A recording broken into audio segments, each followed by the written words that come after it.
Ladies and gentlemen, I apologize for the slight delay as we were getting our technology together. At this time, I'll ask for everyone to stand for a salute to our flag as well as a short prayer. I'll actually begin with our short prayer as always. Almighty God, grant us the wisdom to make those decisions that are in the best interest of all of our residents. May the Heavenly Father of us all bless those who have given the ultimate sacrifice and service to our nation, and may He watch over and protect our servicemen and women now guarding the gates of freedom. Salute to our flag.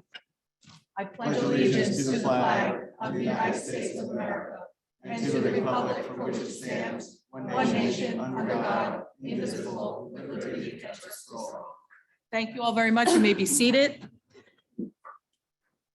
Jessica, statement of publication, please. Take notice that this regular meeting of the mayor and council being held this 14th day of November 2022 has been advertised and posted in accordance with Open Public Meetings Act, Chapter 231, Public Law 1975. Roll call, please. Councilpersons Conti. Here. June 4. Here. Mar. Here. Novak. Here. Anoha. Here. Roberts. Here. At this time, I'll ask for the approval of prior minutes of the mayor and council. Council President Mar, please. Thank you. I'd like to make a motion to approve the prior minutes of the mayor and council from October 11th and October 17th, 2022. Second. Roll call, please. Mar. Yes. Conti. Yes. June 4. Yes. Novak. Yes. Noha. Yes. Roberts. Yes. Okay, ladies and gentlemen, today we have a presentation that I'm going to refer over to our engineer, Mr. Cornell, in order to present to the public for the first time recreational improvements to both the Jerry Us Recreational Complex. And do we also have the presentation for the proposed Saraville Athletic Association and Saraville Little League? Yes, ma'am. Thank you very much, Jay. The floor is yours at this time. We're going to put it on Jerry Est first. That's great. Thank you, Mayor. I have handed out to make it a little easier for the council to see. I'm going to walk through each one of those and the clerk's going to put it on the screen so the public can see as well. Okay, so we'll start first with the Jerry Est Recreational Complex. Just to orient everybody, looking at the plan on the right-hand side are the existing conditions, the left-hand side, the proposed improvements. So you can see the existing turf soccer field in the upper right-hand corner. Next to that is the existing softball field. And next to that is the existing parking lot. Lower right-hand corner, we have the existing soccer field, the existing detention basins. In the black lines, we have the proposed improvements. I'll start with field number 2 and go counterclockwise. Field number 2 is located adjacent to the existing parking lot. It has a dimensions of 280 feet from home plate to center field. It's set up as a combination softball and baseball field. So it has the appearance of a softball field, but it has has the base pass for 60, 70, and 90 foot. It has a 6-pole lighting system as well as dugouts and bleachers. Next to that is what I'm calling field number 1 on the plan. That's a 300-foot baseball field, 90-foot base path, 6 light system, dugouts, and bleachers. Continuing counterclockwise, we have proposed parking lot improvements.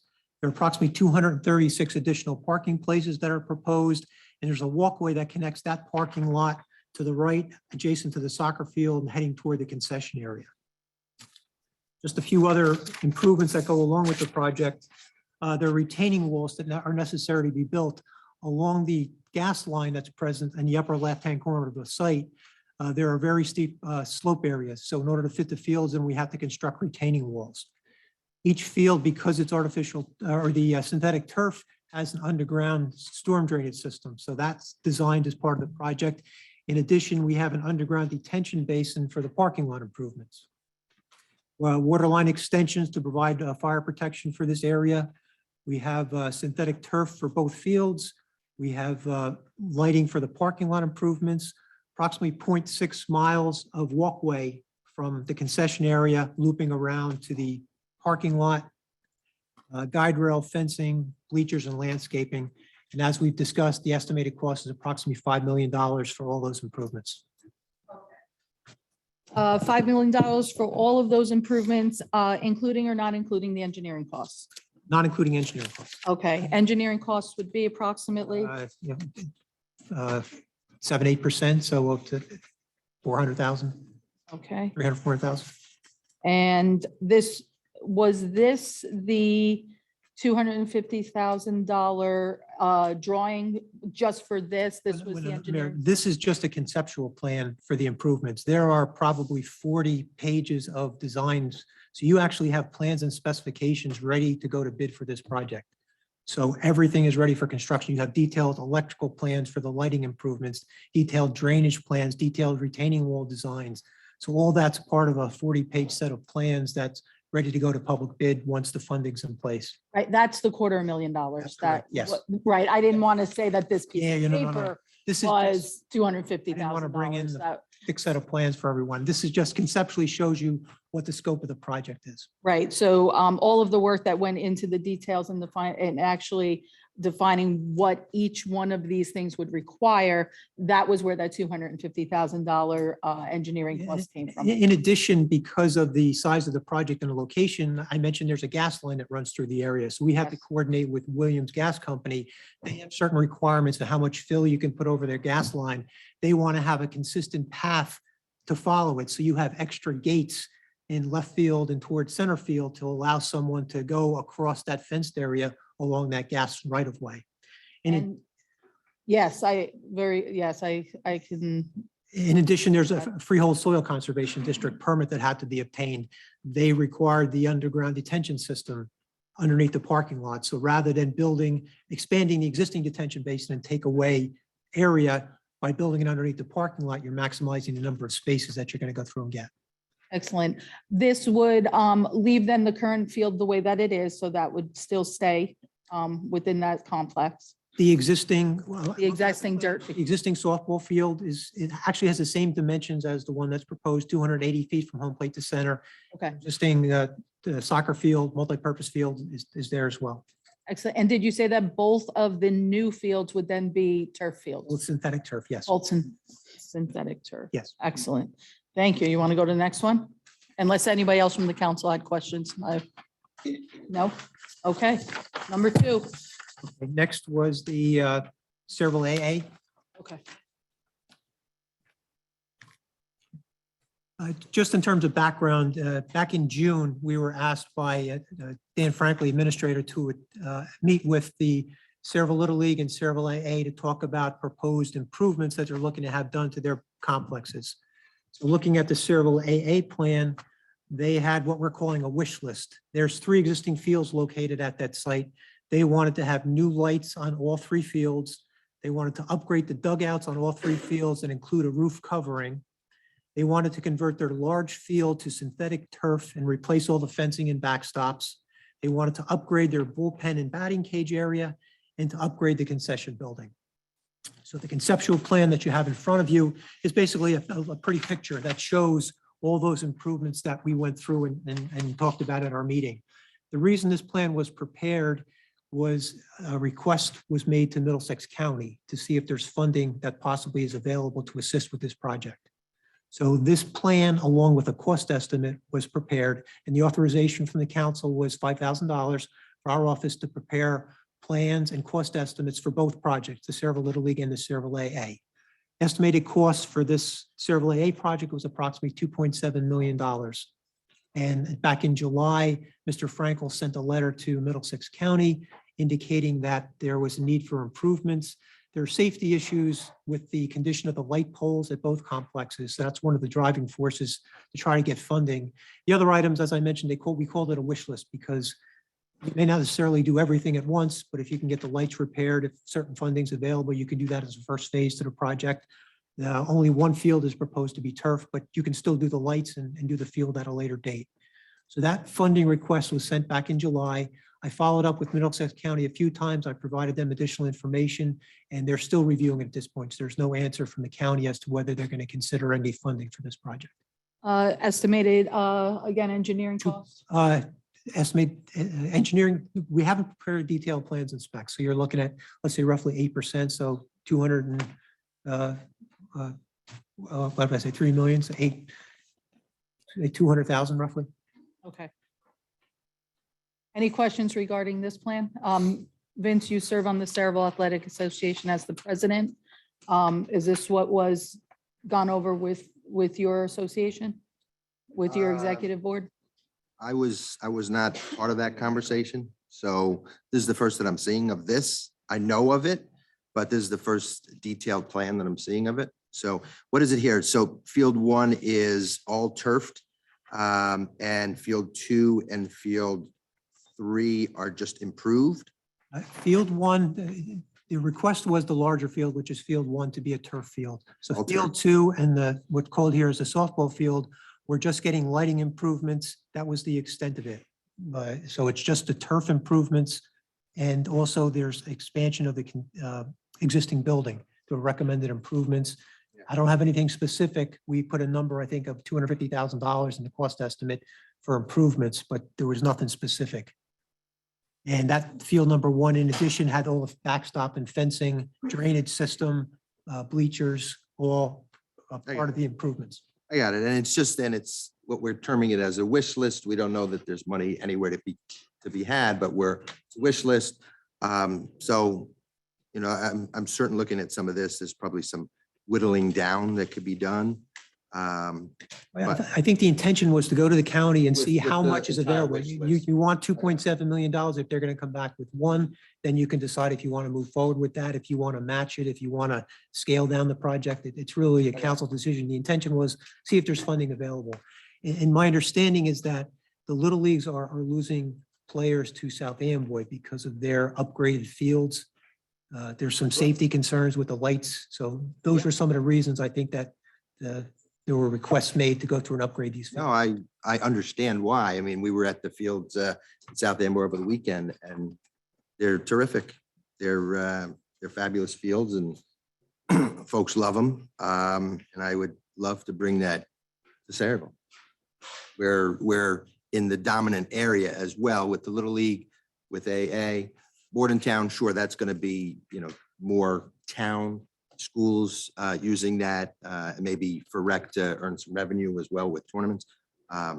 Love to bring that to the Little League and to AA. It would be phenomenal. We would compete with surrounding territories, South Amboy, Perth Amboy, Carteret.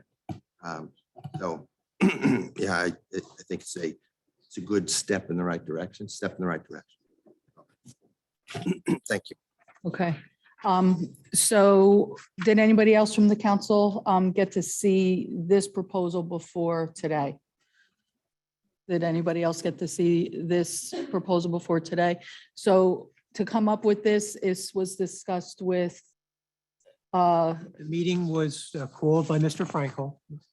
And it was discussed at the council because at the meeting, which was June 8th, we indicated that our office could not proceed until we had authorization from the council. So it was listed on your June 13th agenda. There was a resolution adopted on June 27th, authorizing us to prepare the plans and cost estimates. Right. We completed those in early July, and July 25th is when Mr. Frankel sent the letter to the county.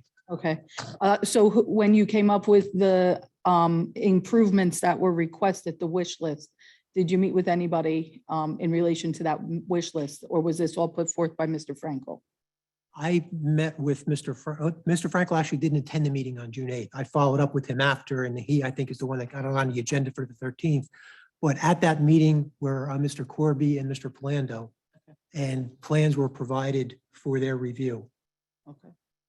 But he didn't discuss Vince with you as part of the executive board. So he mentioned to me that he would like to, this Mr. Palando had mentioned to me that he would like to seek improvements to our company.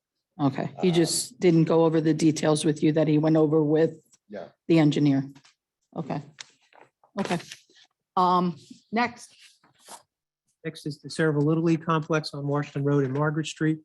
Same process. We met with them, Mr. Corby, and we asked for a wish list. So they were looking to have new lights on all 3 fields, upgrade the dugouts on all 3 fields to include a covering, convert the large field to synthetic turf and replace all the fencing and backstop, and provide protective netting on the turf field. That's because there's residential properties in the outfield area, so they're looking to have a protective fence installed along that outfield area. So the cost estimate for this was approximately the same, about $2.7 million. And that was provided in the same package by Mr. Frankel to the county for review to see if funding would be available. still no word yet on that. No word. No word yet on that. 2.5. So obviously the engineering costs were estimated to be about the same. 2.7, about- they're about the same. Yeah, about the same. And these were the recommendations or wish lists.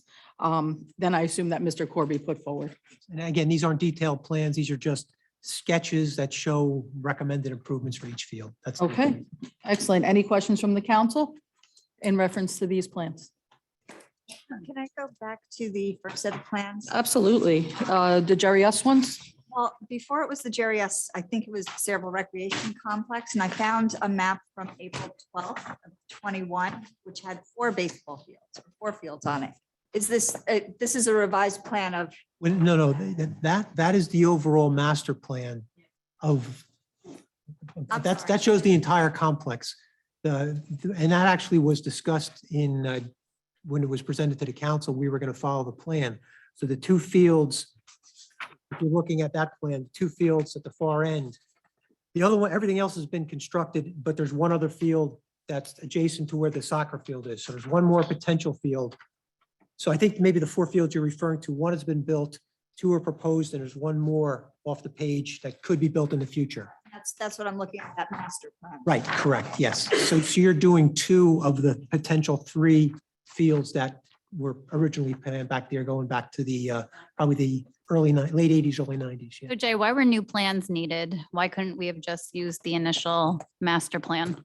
Those are conceptual plans. You needed detailed plans. When you go to public bid, you have to specify everything. You have to have detailed grading plans and design plans for the retaining walls and the water lines. That's why I'm saying you're looking at a pretty picture here. You've got 40 pages of detailed plans along with a specification document that's probably 2 or 3 inches thick. That's what goes to public bid, and that's what the contractors will go through and bid on. Understood, thank you. Those initial master plans that, that Donna has, if you're going back to the 80s and 90s, clearly the turf field was not there, the soccer field. It wasn't called out as a turf. It was called out as one was softball and one was baseball. So the 2 fields. No, I'm saying the plan dating back to the 80s or 90s, that wouldn't have included the upgrades that have already been made with the turf field. So I'm assuming that we wouldn't have been able to utilize that master plan because you had changes. We actually are using that master plan because that master plan called for 2 fields where we're now proposing 2 fields. Okay, So- but you're not getting the other 2 fields The- or the other one one is field built and because that one would is- bring it to 4. One, there's a potential that there's some wetlands areas that are there, so it might be more difficult to construct. So that's why it was decided to go with the 2 in this area because you're not dealing with any potential DEP permits and wetlands. Right. So go ahead. Oh, go ahead. Thank you. So Mr. J, we're talking about for the total of 3 projects, $10.4 million without engineering costs. For construction and construction on the one, and because this one has been designed, Jerry has been designed, so you've already spent the engineering fees for design. So you would eventually need construction cost. And then for the other 2, Cerebral AA, correct. So there's no engineering costs. You've already paid those. You've discussed those at prior meetings, so that's been talked about. So when it goes to construction, there would be oversight costs to make sure that everything on those plans and specs is followed. What would that oversight cost be? It's probably about the same, probably about 8%. So Okay. 400 roughly. So for the Cerebral AA and the Cerebral Little League projects, then we would have to double it because we would need to have the engineering costs and then the oversight fees. Correct. Yes. Okay, so then that's not what we quoted initially then. So the 2.5, I think, 2.7, we had talked about, I gave you design numbers, roughly 200,000. design numbers. So then that would go up then again It with, really depends on how much you do. If you only put lights in, you're not going to be paying that amount. You'll be paying, let's say, roughly 8% of but if we were to do the the whole entire wish project. list, That's then approximately. we would have to add more. Yes. Okay. And Jay, down at the Jerry S., there's no improvements to that existing softball field built into this? Existing field, no. Because I know there's a couple of craters in that field. I believe in this year's recreation budget, Phil is having that field and another one laser graded. But we would have to approve that because that would be for next year's budget that we haven't done yet. No, it was already in this year's budget, You're talking about this past year's budget, not talking about our future budget. the one that we just bonded for.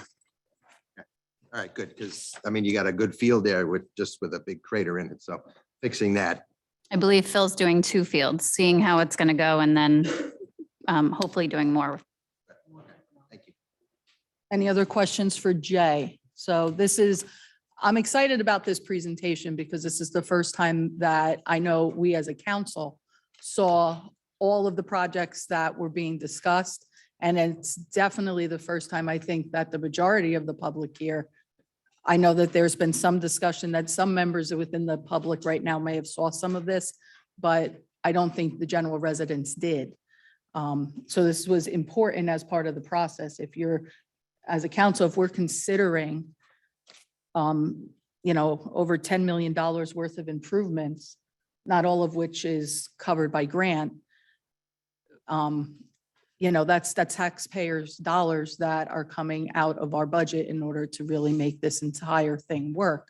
Now, we're not at the public portion yet in reference to this, but I do recall at the last meeting that I believe both Mr. Corby and who was the gentleman that spoke on behalf of the Cerebral AA? Mr. Cutts. Mr. Cutts, and I don't remember, was there somebody else? Or was it just Mr. Cutts? It was just you, Mr. Cutts, yeah. Had mentioned that they, and I don't want to misquote, so it's paraphrasing, did not even see really the need necessarily for the increases or the improvements to the Jerry S, but rather something that was enclosed instead. And that was when we found out about the improvements to the A. That's when I found out about how the discussion was for the Cerebral AA and the Cerebral Little League improvements. So Yeah, I know. I think Mr. Cutts had said a indoor this complex of some sort, which, when it gets cold and they've got nowhere to go, if we've got something indoors, it's a good option. It's a good option. I know I that, also thought there was question last meeting though, as to whether or not the plans could be adjusted. I do see Senator Vitale in the audience here tonight. I'm sure that he would be able to provide some insight on the matter. hello, Senator. I did see you. I'm sorry. I didn't want to call you up at the beginning with with prayer and this. I thought we'd get through this first, but I was going to call you up just for statement anyway, just to say hello to everyone. So was that your, I'm going to, because I know Mr. Cutts spoke, but I know your hat that you wear in the Cerebral AA. I'm with you when it comes to an enclosed facility. One of the things that I was proud to serve on with Councilman Anoha and with Council President Marr was the Community Center Committee. And one of our big things with Jay was actually that need was to have that space specifically for an indoor multi-purpose field, not just for softball or baseball, but for soccer and for other sports as well. That got kiboshed, unfortunately, that entire discussion.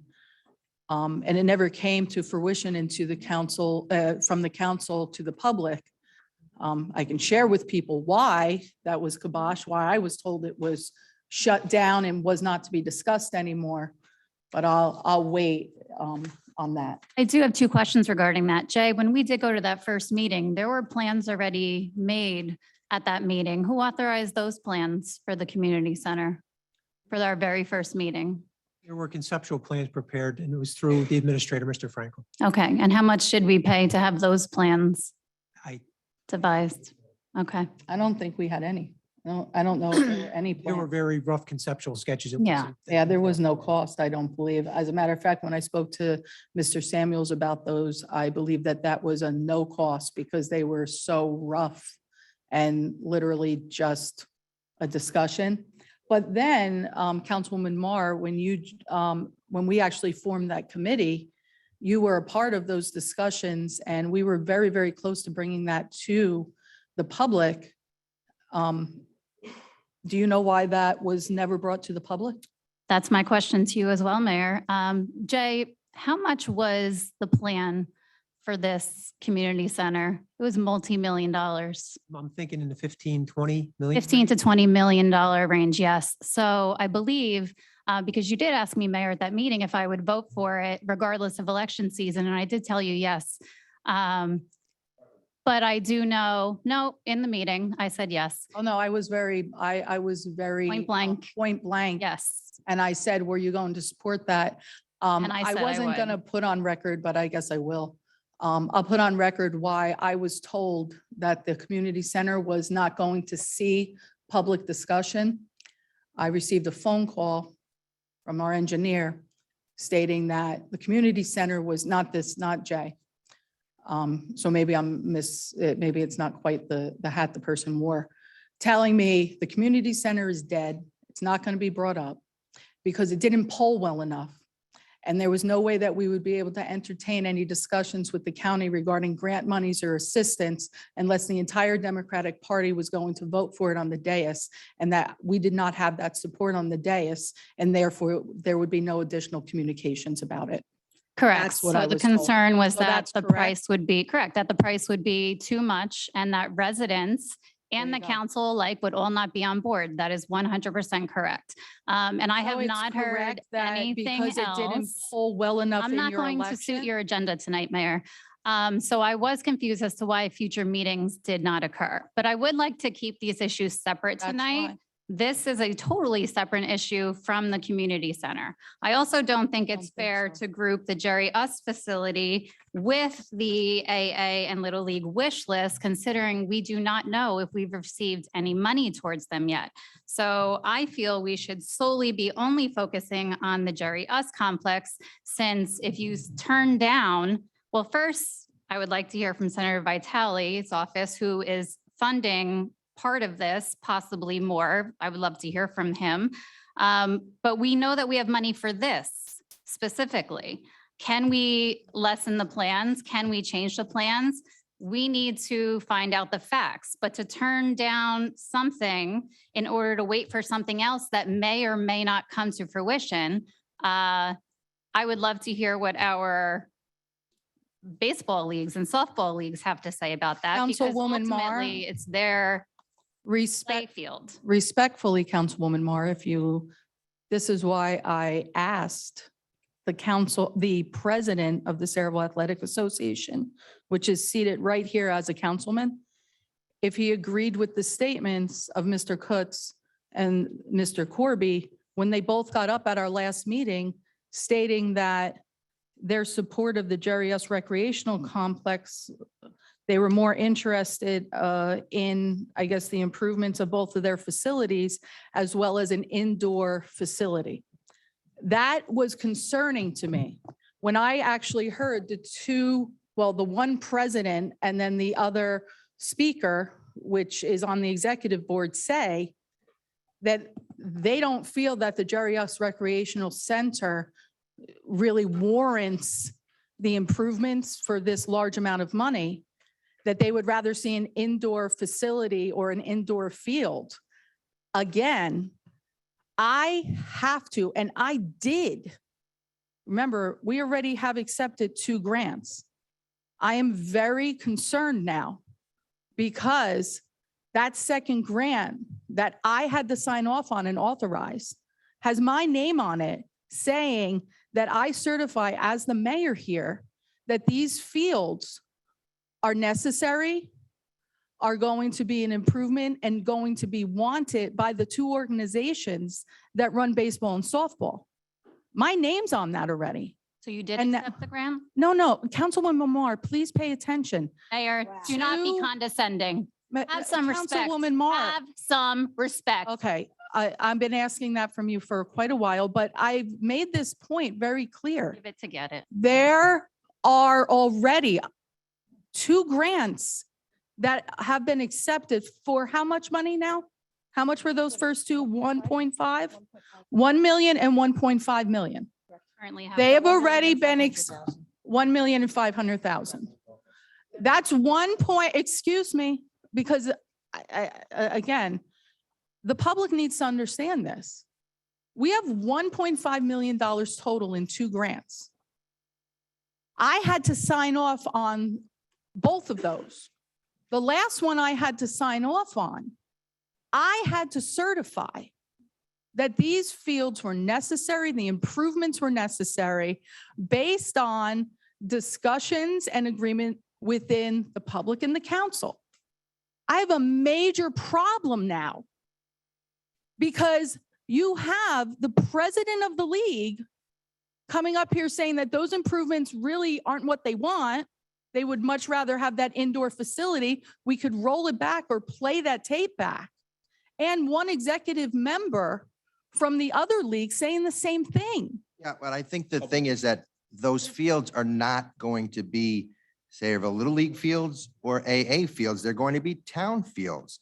And the town has enough demand and support for those fields. I mean, you've heard the rec A director letter get up from our there rec director. and saying what we could do and the schools, what they could do. Those Was fields are that not, before or not just for us. after you went and advocated in that room and then sent me a text message saying you were fighting for the Saraville Athletic Association's fields?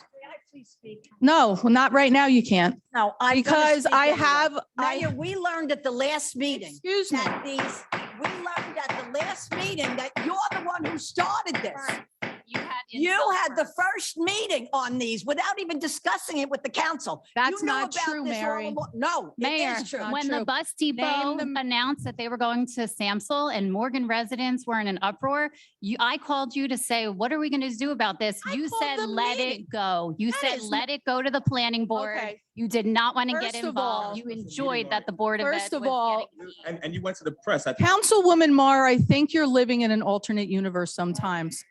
Because if it wasn't for me, there would have never been a joint meeting between I the Board of know. Ed. No. Let's play back the minutes. Excuse me, I it was called Michelle Dr. who called Labby. Dr. Thank Labby and you, set and up the he's meeting. Oh, no, mentioned she that called many Dr. Labby, times. but she did not set up that meeting. She was speaking behind closed doors with Dr. Backpedal very Labby. well, Mayor. And and the new Board of Education member, Mr.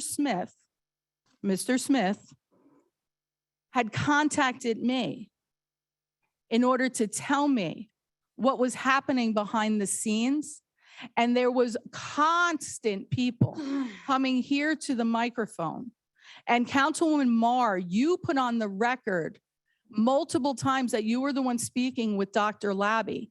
Correct. And yes. Someone has to communicate to get things done in this town. Okay, but again, what you were communicating was as the council president and was not inclusive of the rest of the governing body. That was That's not illegal true. too. That is You need true. more legal communication, I know. That's not. Okay. no, And to the that's not press. True. Well, good thing So- we have Senator Vitale I with us don't know how a tonight bus to depot- verify the validity of this grant money Oh once my and for all. gosh. Let me know when you're finished, Michelle, so that we can go back to business. Oh, please, Mayor, I please will ask the continue. attorney at this point. There is a point of order within the meetings. At this time, where should we be and who runs the meetings? Is this, I'm trying to have a conversation regarding where we are with the cost. We finally have public presentation of these plans, and I am continually being interrupted by the council president. Public portion. No, you need to follow Robert's rules. Michelle, you've been here long enough to know what the process is of the No meeting. respect for anyone on this Mayor. board. Oh, Lord. You had zero respect. Wait. Yeah. She's talking to the attorney. Let's not descend to chaos here. No, it's, Right now, we are currently concluding the presentation that Jay's made. okay. So I think that's concluded. I think that next point of order on our agenda is the executive session. Thank you. So since we've got the presentation completed, I would ask that, and since we do have Labor Council here, Session. Doesn't the rest of the council have any, can't we speak here in public right now before we go into it? We did ask for, I did ask politely, I believe, if there was any questions of the council regarding this plan. So if I could, Senator Vitale is here. I would ask deference to the mayor that you would allow Senator Vitale to come up and present what he's going to present so that he won't have to wait from exec. He's obviously taken time to attend this meeting to explain the grants and or assistance and the questions that you may have. So my suggestion, if Senator Vitale would like to appear, let him speak, and then the mayor and council can move from there. Yeah, one thing I'll give you 2 seconds just to wait for me and then by all means call you up, Senator. Thank you for coming tonight. Just so that I make sure that I have recapped everything that we have here. Before us, we have 3 plans. We have the Jerry S. Recreational Complex improvements as noted and as posted there. The approximate cost of that particular project in total is how much again, Jay? 5 million construction costs, approximately 400,000 oversight costs. Oversight costs and 250,000 that we've already spent for the engineering costs, which went into more than just this document. Exactly. Thank you. For the 2 additional plans that we have before us right now, we are at 2.5 million apiece, not inclusive of 2.7 if we include the engineering and oversight. 2.7 was the estimated construction cost, and we said approximately 400 per site for design and oversight. Okay, thank you. But those right now are really, they're kind of just out there. We just did very, very basic. Conceptual plans and cost estimates, nothing else is happening from an engineering standpoint at this point. So my CFO, quick cost on that between 3 projects first, just to put it out there, the public.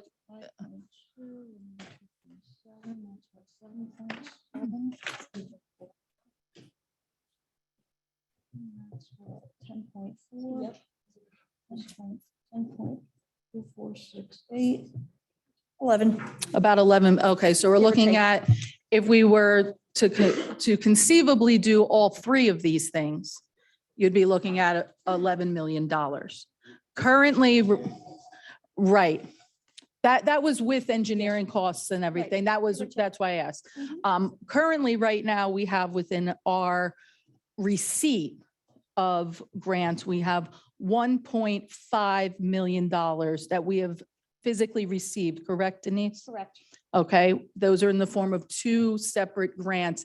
Those 2 grants, from what we understand, I know of at least one that has to be spent at the Jerry X Recreational Complex.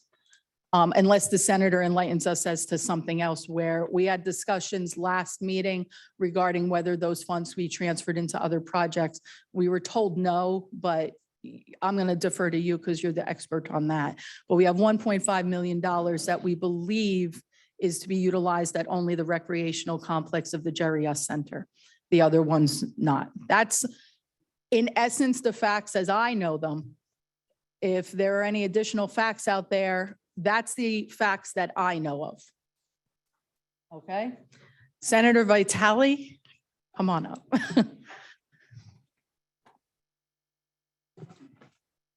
As always, it's an honor to see you, and I'm very appreciative of visiting us. Our meetings kind of go long, so. It goes even longer. No, that's all right. They have just as much fun as you're having tonight. I'm sure. So can you give us more insight into what you know of? Well, first I wanted to just sort of set the record straight that, because there was some discussion at this meeting, at previous council meetings, and members of the public or maybe members of council, I'm not sure, that, the process by which this money was awarded to Saraville was somehow untoward. It was not done properly. It was broke the rules or whatever. None of that's true. So That was my concern, Senator, because a lot of this information regarding the grants, I'm extremely uncomfortable with, because my name has to go on it. of course, no, I yeah. understand the process. And so I think there are a variety of different ways communities can get grants through any number of departments. In this case, the governor in 2002 put in his budget, thankfully, the first $1 million. Okay. And subsequent 2023 budget, the other $1 million. And the $500,000 that was included in the 2022 budget, which made 1.5, was money that was previously set aside for the Bailey Park. But going back to the. Oh, Burke's, was it Bailey? Oh, no, it was Bailey. That's right. That's going back a couple of years ago. So what happened was I during the didn't- pandemic, everything was frozen. All the money was frozen in Trenton. The budget was frozen. Didn't know what was going to happen to the state or the world or whatever, and clearly to our economy and the income to be able to spend money. And so that money was then ultimately, that project just sort of set aside, and then the money, that $500,000 out of that money was transferred over to this project. And so we have the 1.5 million in the first 2022 budget and $1 million in 23. And so this is not any different than what we do for the communities that we represent here in the 19th district. So the speaker and I and Assemblyman Lopez will on a regular basis reach out to the governing bodies of every community we represent. And so, for example, I live in Woodbridge, and so we'll call the mayor or we'll call the BA and say, what kind of capital project do you have that's important, that's on the top of your list? That isn't money that you would need every year, because you can't depend on it every year. So a capital project like the park. And so we helped him appropriate money or get money for what was an old building that we converted into a beautiful recreation center for disabled children. So that's just like we're doing here in Sayreville, that kind of process. So there was a direct appropriation from the governor in his budget. We did the same thing for Carteret for their ferry terminal in South Amboy, pardon me, for their ferry terminal. And so the list goes on. And so when the money is there, again, it's a budget season in Trenton is an interesting place to be, but there's also money available for projects like this around the state. And so if legislators like us don't speak up, someone else will get it. And so we spoke up, and the governor said, yes, we hear you. We'd like to do this and appropriate the dollars and put it in his budget. So here we are. In terms of changing the scope or the reason for or the purpose of the money, this was in the budget. It was budget language, and we can't change budget language because we want to.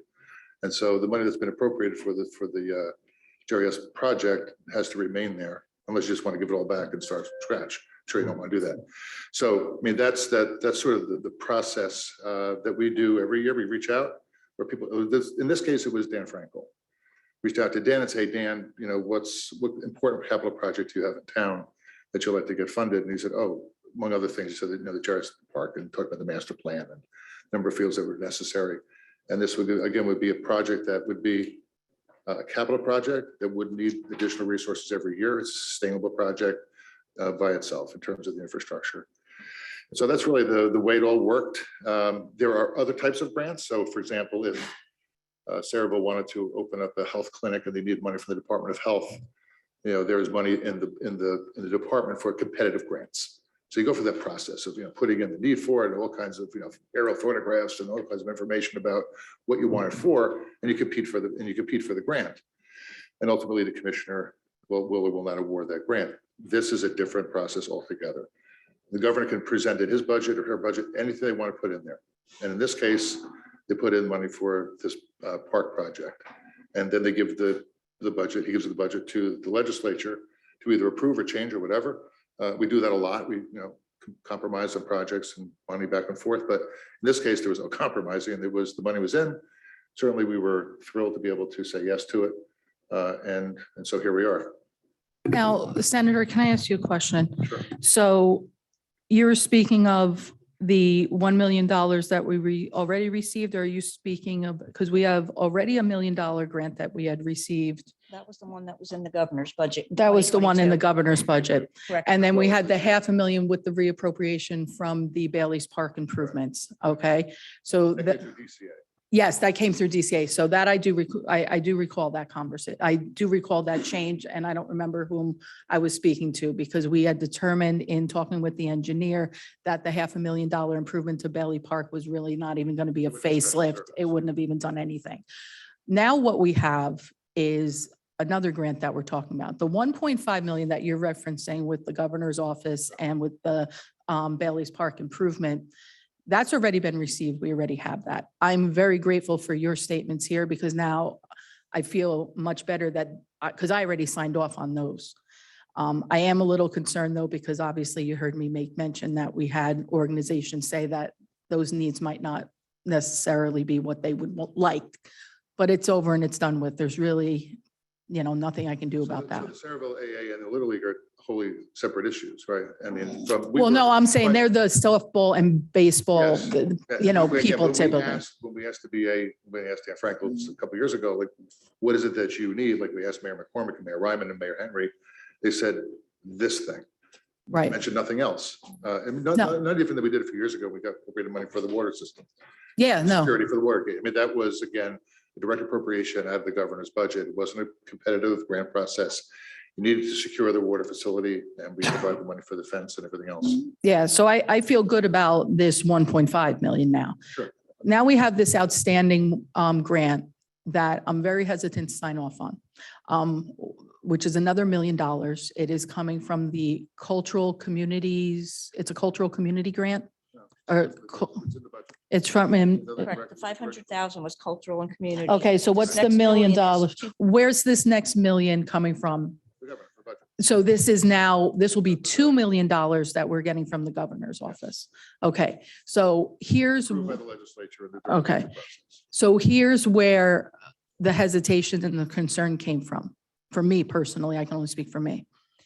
You had Mr. Palando come to the microphone months and months and months ago, proclaiming proudly that we were getting these grants,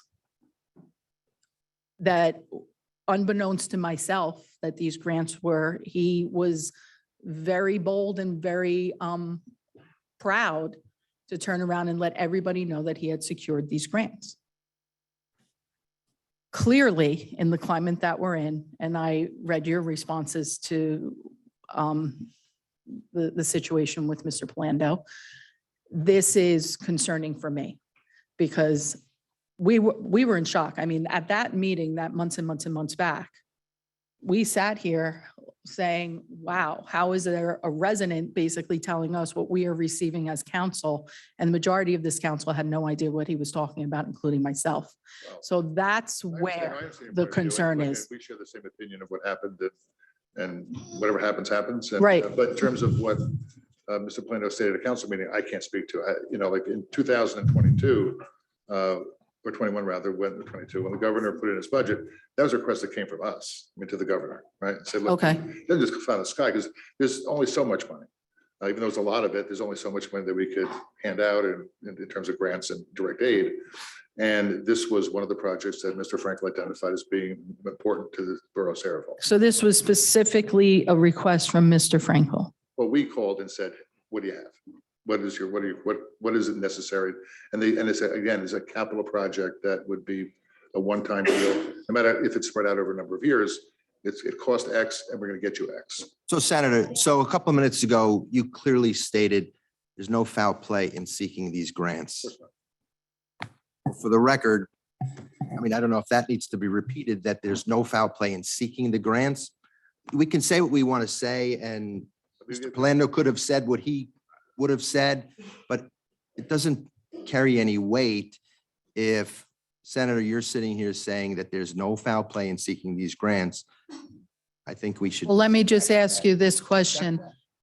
So the request came from, the request came from Mr. Dan Frankel, the business administrator, to you or to the governor's office To specific? our office. So my understanding is that we called, like we call the other boroughs or the other towns, and Uh-huh. asked them for their wish list.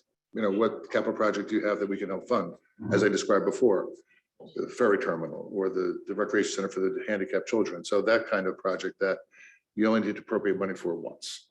Now typically, So in this but- case, it was the same thing. So like where Mr. Plano got his information from, like at the time he was the chairman of the party, and he may have heard that there was a company, like no one asked him to say, no one ran this by him, no one asked him for his opinion on anything. And how he learned about it and took credit for it is whatever. I can't speak. to yeah, that. see, But this because is this was. Have- Yes, Mary, Councilwoman. I think a lot of the confusion here, and I may be wrong. People think of grants and they think of competitive grants. This is a direct appropriation. It was not a grant that we had to apply for. Right. You put it in your budget, and once the budget was approved, everything was done. The governor put it in his budget. Okay, So with but the legislature we approves asked the budget governor to after. put that money in his budget, and he agreed to do it. Okay, and he So put that's it in simple. there, but you guys still had to approve it, right? Well, like you approved the budget Right, for it. Same okay. process. So, Governor Presents, the mayor presents. so the budget, maybe we do the that's, same maybe thing. that's some of the problem. People Well, the think of wording, I mean, grants, it is a grant, but it's a different type of grant. it's a different type of grant, Competitive grants are one thing, this kind of grant is a direct grant. direct from the appropriation governor, grant. direct grant from the legislature does the same thing. When the governor presents his or her budget to us, they'll have direct appropriations for projects around the state, and legislators will have their own project as well. So not every project that is like this type of project, this type of grant, originates in the governor's office. So the crime that originates in our office, because it's our idea. We go to the governor, like we did now, we go into the governor and said, like the governor is kind of busy, right? He doesn't know that you need a ballpark in Saraville until he's told that he does, that we do. And so we asked him to include it in his budget, and he did. And in fact, did it twice. Well, just one more question. That budget is published when? As soon as it's, well, as soon as the governor announces the budget in February, it's a public document. So And we by can change it then, along the way, people, but- anybody that read that would have known that it was in there. All the way back in February. 22, Thank you. right, for Do the you- 22 budget, which would have been in 21, so. Yeah, 20, so February of 21, this would have already been in there For the 22 budget. for the 22 budget. Thank The you. budget for the 20 in 2022 now, for like in June, we passed the budget. That's the budget for 2023. And do you foresee any future funds to fulfill the project? Or is 2.5, you think, the full amount? Well, it was my understanding that was the amount that was needed to make these park improvements. And if more is required, then we could always ask and just have that conversation and see if the money available. Happy to do that. That's like one of the most important things we can do as legislators. Whether the bills we pass and the committee hearings we have and all the lofty things we do, they're important. But if we can't serve the people we represent directly, then, you know. So can I ask you just one more question? Because again, at the end of the day, it's, I want to make sure has, right now, grants for acceptance, in this case, it says can only be accepted by the mayor. Is that a question or a statement? Well, no, I'm asking you. I don't know. I don't know the answer. See, this is where We I'm. can find it out. Yeah, I mean, I'll tell you from my inquiries and from the documents that I've had to sign in the past.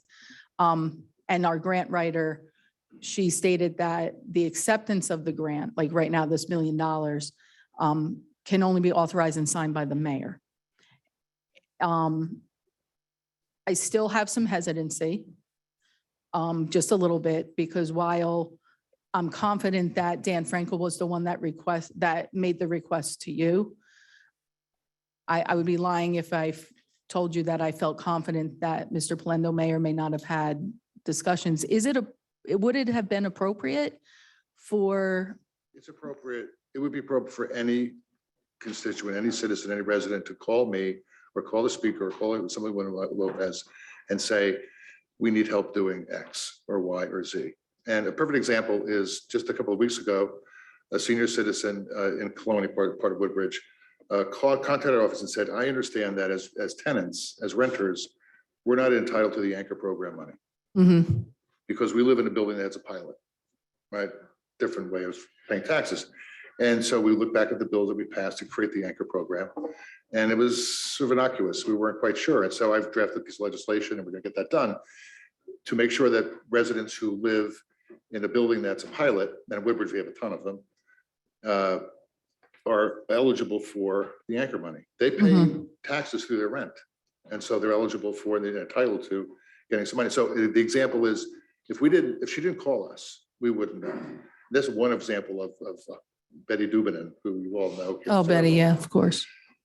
And called and said, we want to, we did Sarah's Law several years ago. We improved upon it last year.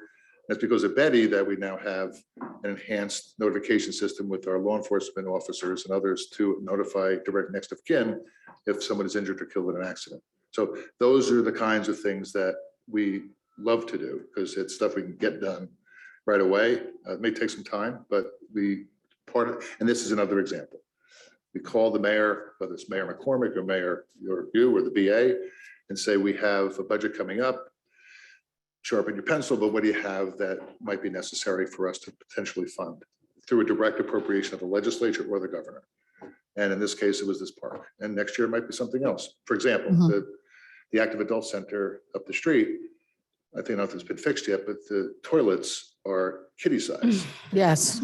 So, yeah, they're Yes. good for my kids, but not for, they don't go there very often because they're not active seniors yet. But so we could potentially help find identify some resources to fix that. Mhm. And that's another great thing we can do. Love to do that. the senior center in called Strawberry Hill in Woodbridge some years ago. It's a private religious by the nuns run the nursing home, and they needed the tables for the beds, right? That's wheel in for food. The only one they had were years and years old, and so we got appropriation for it, and they were as happy as could be. I think we got like 50 or 60 of those new tables for them.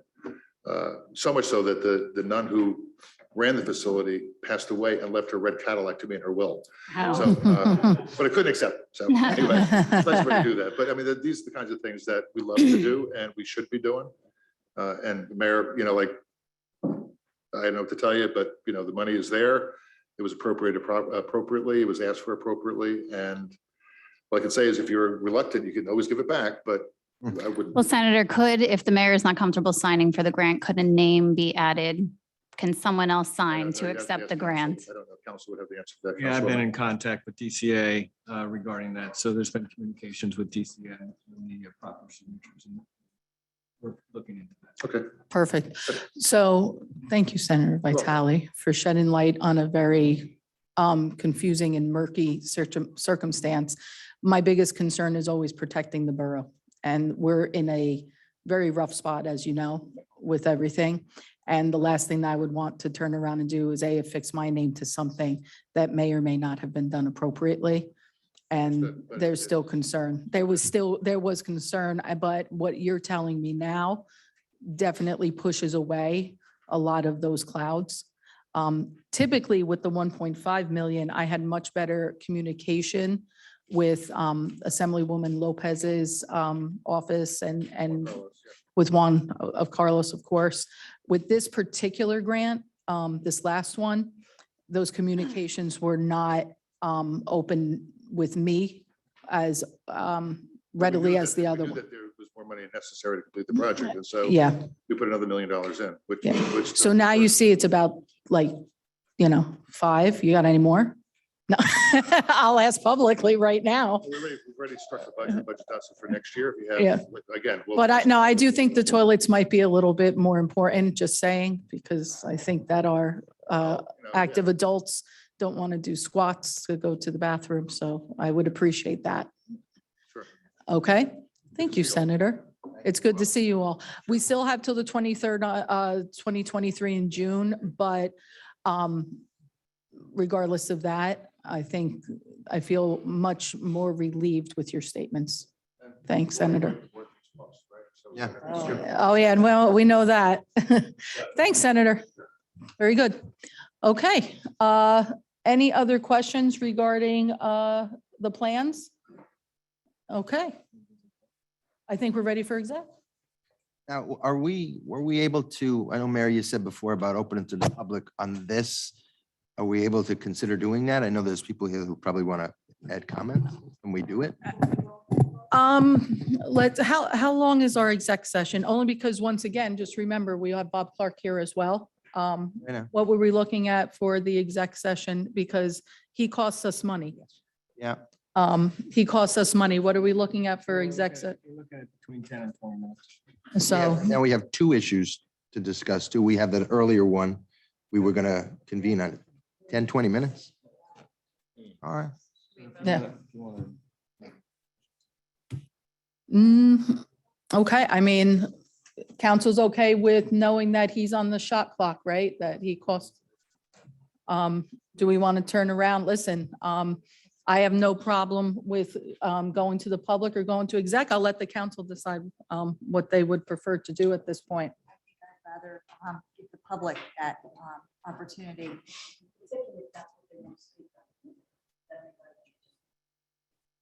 Yeah, I agree.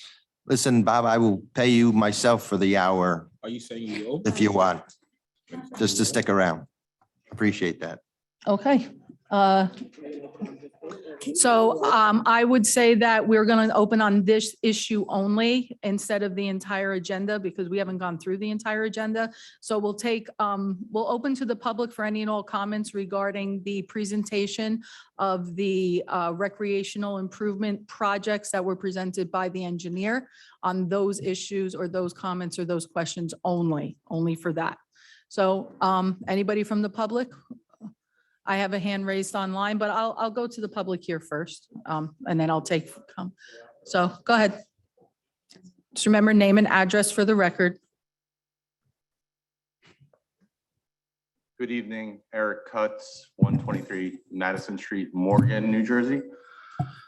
Came straight from practice, so doing indoor practice at the high school for the winter session. Just to clarify some of my words from the special meeting and also from the letter that I sent to you guys prior to the special meeting. It was of my opinion that if it was able to be changed, that a multi-use facility would benefit the town, I feel, greater than building fields there. I also stated in that letter to the entire council, I understood if it couldn't, and that the leagues in the town would be able to utilize those fields. And then, as we heard in the special meeting, the rec president felt a need for those fields as well. So I just wanted to clarify those statements that was being said of me. You know, I understand those fields there were planned back in the 90s now, which I didn't know, but obviously I was still going to school during then. But you know, this town could really utilize a multi-use facility. So if there is something in the future that we could utilize, there is none in the current area. You have to go as far as Edison for the closest one, or up by where I work in Bridgewater. So those are multi-use facilities that can be used for any different sport, not just a softball or a baseball field, which I felt would benefit the town better than additional fields. From the standpoint of the kids in Saraville that we serve both the Saraville Little League and the Saraville AA, we feel that our fields can house them. Now, when it does rain, if we do have a full synthetic field, both leagues would be able to then utilize those fields on any given day if it's raining, because those synthetic fields are able to be played on, because you don't have mud buildup, those types of things. So we would be able to utilize those fields still between the two leagues for makeup games, or like Vinny said, like playoffs, or hosting different types of events with the Little League or the AA. And then those fields would also be able to be used by the middle school, the high school, all those different things. So the fields are important no matter what in the town. But my opinion was, if we could switch the project, a multi-use facility would definitely be a better use for the town and for this area. Thank you. Thanks, Eric. I appreciate that. And Eric, that's why I said I had to paraphrase, because I didn't remember exactly, but I appreciate that. Anybody else from the public? Come on up, Bob.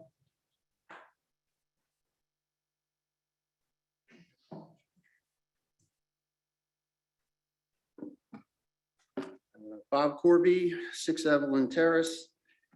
Let's clear up a couple things. I was here at the general meeting, and then I wasn't able to attend the next regular town meeting, but I listened to it the day after on YouTube, and I was just a little surprised to hear my name thrown around so much, especially when I wasn't there.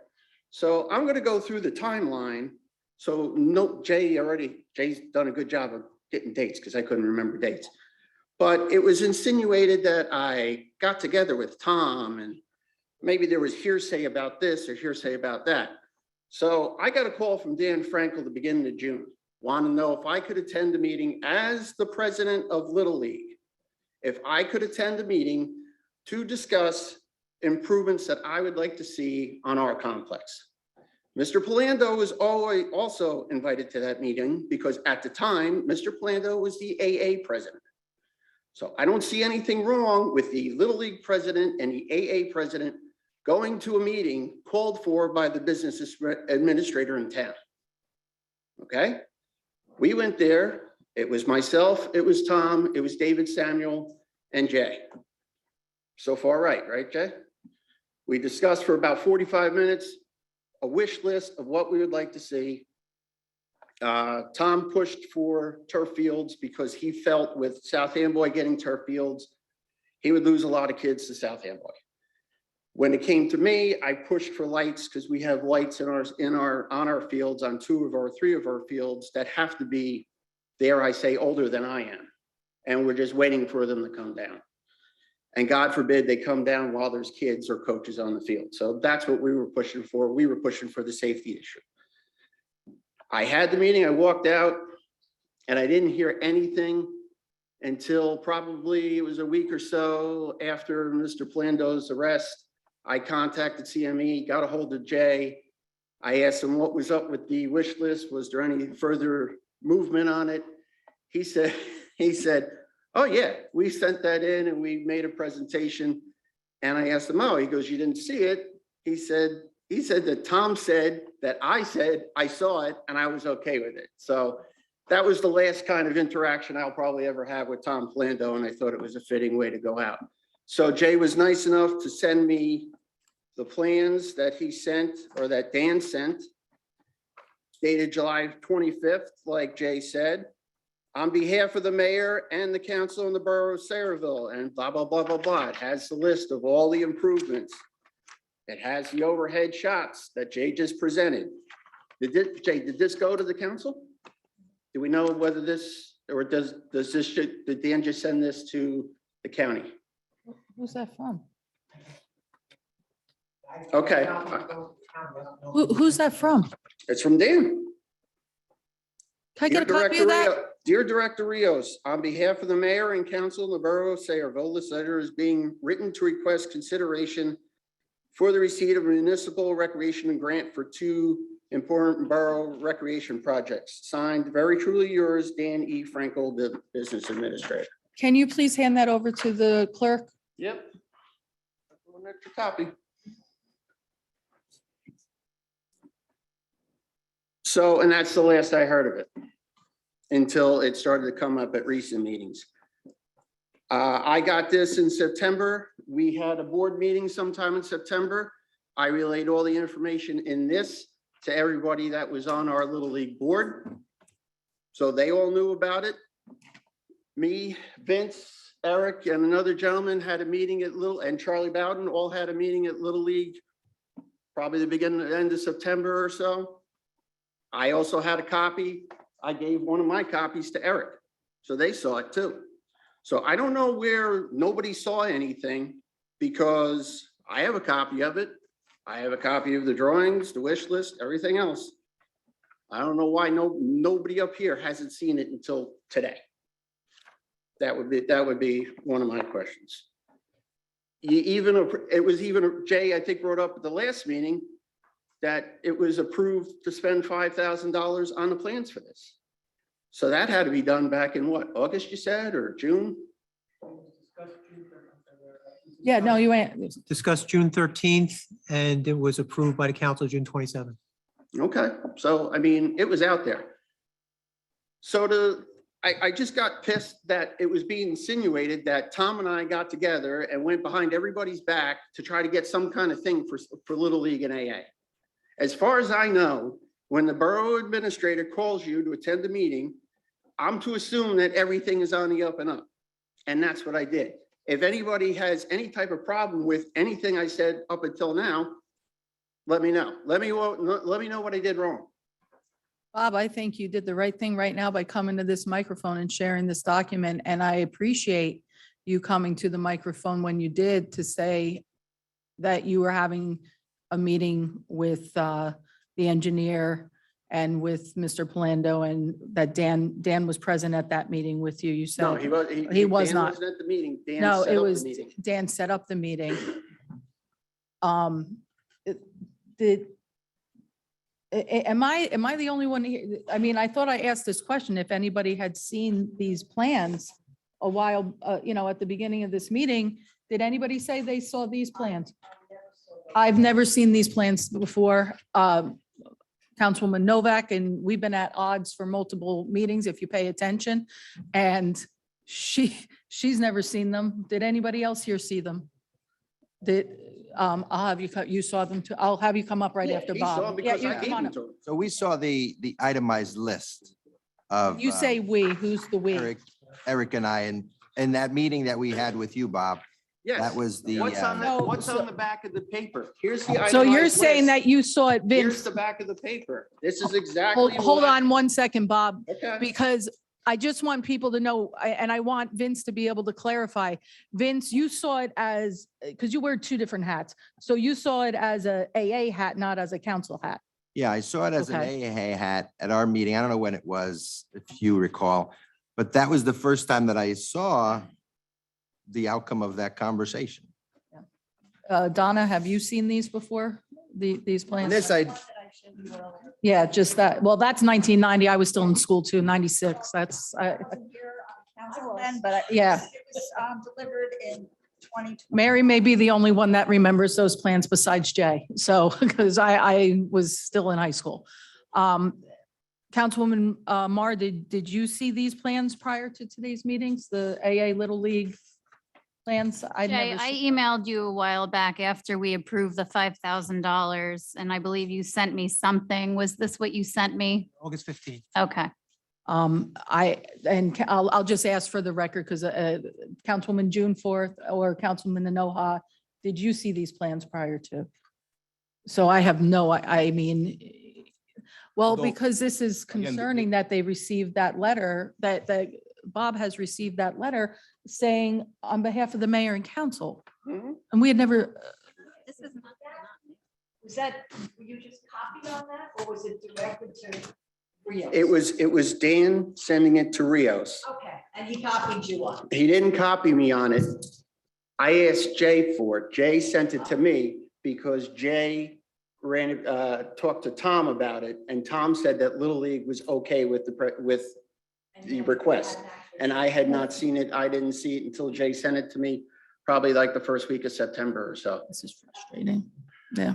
So just from my behalf, Bob shared with Vincent, myself and my father. I think it was 2 nights prior to where all this conversation started happening at council, which prompted my letter that I had Bob oversee. I actually included in that letter to the council and to you, Mayor, the file number posted on it from the borough. So I did send that to you guys as far as that file was concerned. Yeah, I'll be honest with you. Sometimes when I download those, if it's it depending on the type of file, I can't oversee that. I saw the letter, I just couldn't open all those links, but I It did- wasn't a link. It Well, was the- just. in you the know what I last mean, that paragraph, it download, was- yeah. It was speaking about these improvements as well. yeah, and but I I did- had it. If you didn't send that, I wouldn't have seen that. That's what Yeah, I'm saying. But So I that, was this letter appreciative. that Bob just shared with you, the Is one of the file attachments. was actually attached to it. Yeah, I wasn't able to, that's what I'm saying to you. I couldn't I open just that wanted to file. make that aware that, Yeah. that I did send it prior to the special meeting that we Yeah. had. Yeah, that, I appreciate that as a resident that you did that, but if this is coming officially out of the borough, I didn't get this officially out of the borough. And while the request was made to Mr. Rios, this is It's kind of difficult. problematic. It's difficult not problematic. having a business administrator here. I think we all know on the day-to-day, the business administrator did not check with us on every single matter. This is also, Matter. Yeah. this is Somebody should also check with a somebody. wish list, right? This is not us asking for this. It's the submitting the wish list for grant money. Yeah, but obviously I don't I don't know all understand the why- machinations of how things run, but you would think if somebody was going to request $5.4 million in grant money, But this somebody would have told, happens- somebody would have told somebody. You're This happens correct, with Bob. many departments and we do not get notified. No, seriously, what Michelle just said is true. There are times, excuse me, We do see, since we have a grant writer, we do get a monthly report. And what's out there, what she has applied for, has the, dates passed, and then finally if we get it.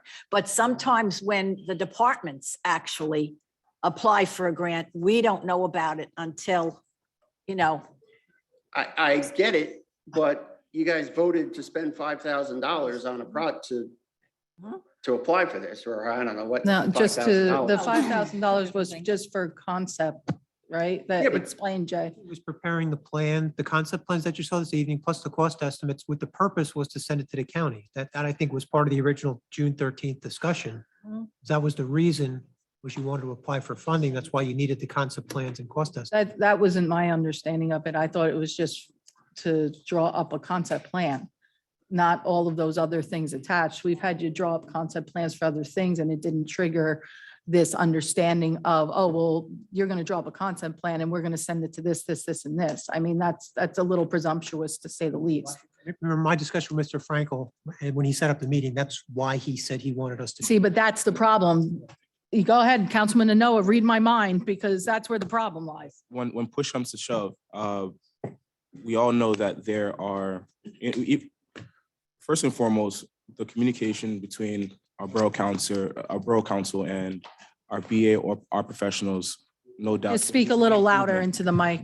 No doubt there needs to be improvement in the communication streamline between our borough council and our BA, right? So we do know that I think we can acknowledge that there needs to be improvement and we're doing things about that. However, in that process, when the progression of information is not streamlining properly, we do have folks who wear other hats that can find ways to get that information ahead of time. And unfortunately, their relationships with others can get that information as well, right? With our famous politician now and within our town. So they can weaponize that as well when they're ahead of the knowledge, even beyond our government officials. So that's a challenge in our borough. And, Jay, I really want you to be cognizant of that, when you're releasing information that you're saying, the borough is knowledgeable of, no doubt, on a technical term, that's true. But I believe you should have an understanding that this information has a tendency to leak out because many of our elected officials have other relationships. And when this information is streamlining out to residents, and again, there can be manipulations where we have folks in different committees that feel like they're left out because the information is being weaponized against them. So it is a challenge we face in our borough. And, for the engineers, I really want you guys to be cognizant of that in terms of how the information is being streamlined so that hopefully all of us will be more aware on a consistent basis, especially when it's figures like this. This isn't Jay's, this isn't on Jay. I'm not saying it's on Jay. I did acknowledge that we do have Jay did improvements. We do have better improvements, but I want you to remember that we do have improvements to make as a borough, no doubt, as a council. However, our professionals, I would like them to be more cognizant, being the information specifically in our borough. No doubt for other environments, the way they conduct themselves really is fine. It's not an issue, but we are facing a challenge within our borough, right? So it's specific to us. And I believe that our professionals will need to increase that level of standard because of the sensitive time we're in. So hopefully you understand that. It's not me trying to put it on Jay specifically, but I want our professionals to understand that we're in a sensitive time. So we need to be a bit more open in how we release the information. And I really want to put that pressure on you. Not saying that I'm going to put it on you, all of it, but I want you to be more cognizant of that. So that's what I'm saying. That's my point. As a council, Yeah. we agreed to have Jay do this. He turned that information over to the business administrator, True. which is appropriate. To me, all I'm saying is that I never saw the finalized plan. We all voted on it, and And as I everyone recall, it voted was yes, I unanimous. Some believe, did see the correct. No one finalized had a plan. problem at the time when we approved the $5,000. It's so astounding to me that we had no preliminary- problem Okay, but wait, approving. can I finish? No, I'm sorry, Michelle. No, go ahead, Mary. It's not Jay's fault. It was given to the business administrator. It was his obligation to see before he sent it to the county that, I have no problem with it going to the county. I have no problem with us doing this. If there's grant money out there, damn it, we should be putting our hand out to see what we can get instead of every other town in this county getting money that we're not. And that's the way it's been happening for years. The only problem I see here is when the product was finished, Dan should have made sure that we were copied on it. Copy on us, and that's where the failure came in here. Right. Jay did what he was supposed to do. It was brought to a resolution. Professionals. Council voted on All it. professionals need to understand the sensitive time we're in. And I'm telling the engineers to be on board as well, not just the BA. all right? Because these are still plans that he's drafting. He did that what the he was engineers are supposed drafting. to do. And I agree to that, but and even the attorney, all professionals, they need to be held to that standard as well because of the sensitive times we're in. That's the bottom line of it. I will again, say don't this, see while that the I- Professionals did anything wrong. So you Right. can And clearly. that's why our borough became what it is. And thank you. You can clearly see when there's a breakdown of communications. And sometimes unfortunately, with what we're dealing with in the borough, with at least this one individual, we all know, it puts everybody on hypersensitive protection mode. And everybody starts to question what is being done appropriately and not. So you can understand why everything needs to be double checked and everything needs to have its, eyes on it. And we have to learn from this. You can't rewrite what's already occurred, but we have to turn around now and take a look at what the hole that we're in, dig it out and start changing the practices now. Clearly, there's a communication breakdown on here, Bob. You can see it. I think the entire town can see it, and that's sad. But what do we do with it now that we see it? One thing that I will say, what's concerning to me is to see the letter that went out to Mr. Rios, and it has the mayor and council's name on it. And one thing that you do have to realize, grant money is great, but there's only so much of it to go around. And the more often you go to the grant tree at the state and county level, they feel the need to have to spread it out to other places as well. So if we're looking at capital projects, capital improvement projects, which is what this would fall under, correct, Jay? A capital project. You just heard about other capital projects too. We've got toilet bowls that right now are great for kindergartners, but our active adults are being required to use it. As a council, we have to be able to make that decision too. I would have liked to have seen this presentation happen months ago. Turn around and see this document, talk with you guys here with the council, having that conversation with us. So that way we can say, okay, you know what? I hear you. I agree with you. I think an indoor facility is something that's probably much more needed and more beneficial, multi-purpose something. Let's turn around and be strategic in the money that we're asking for. And maybe we wouldn't be right now looking at additional grant money that we can't reappropriate someplace else, but could have been used in a better way.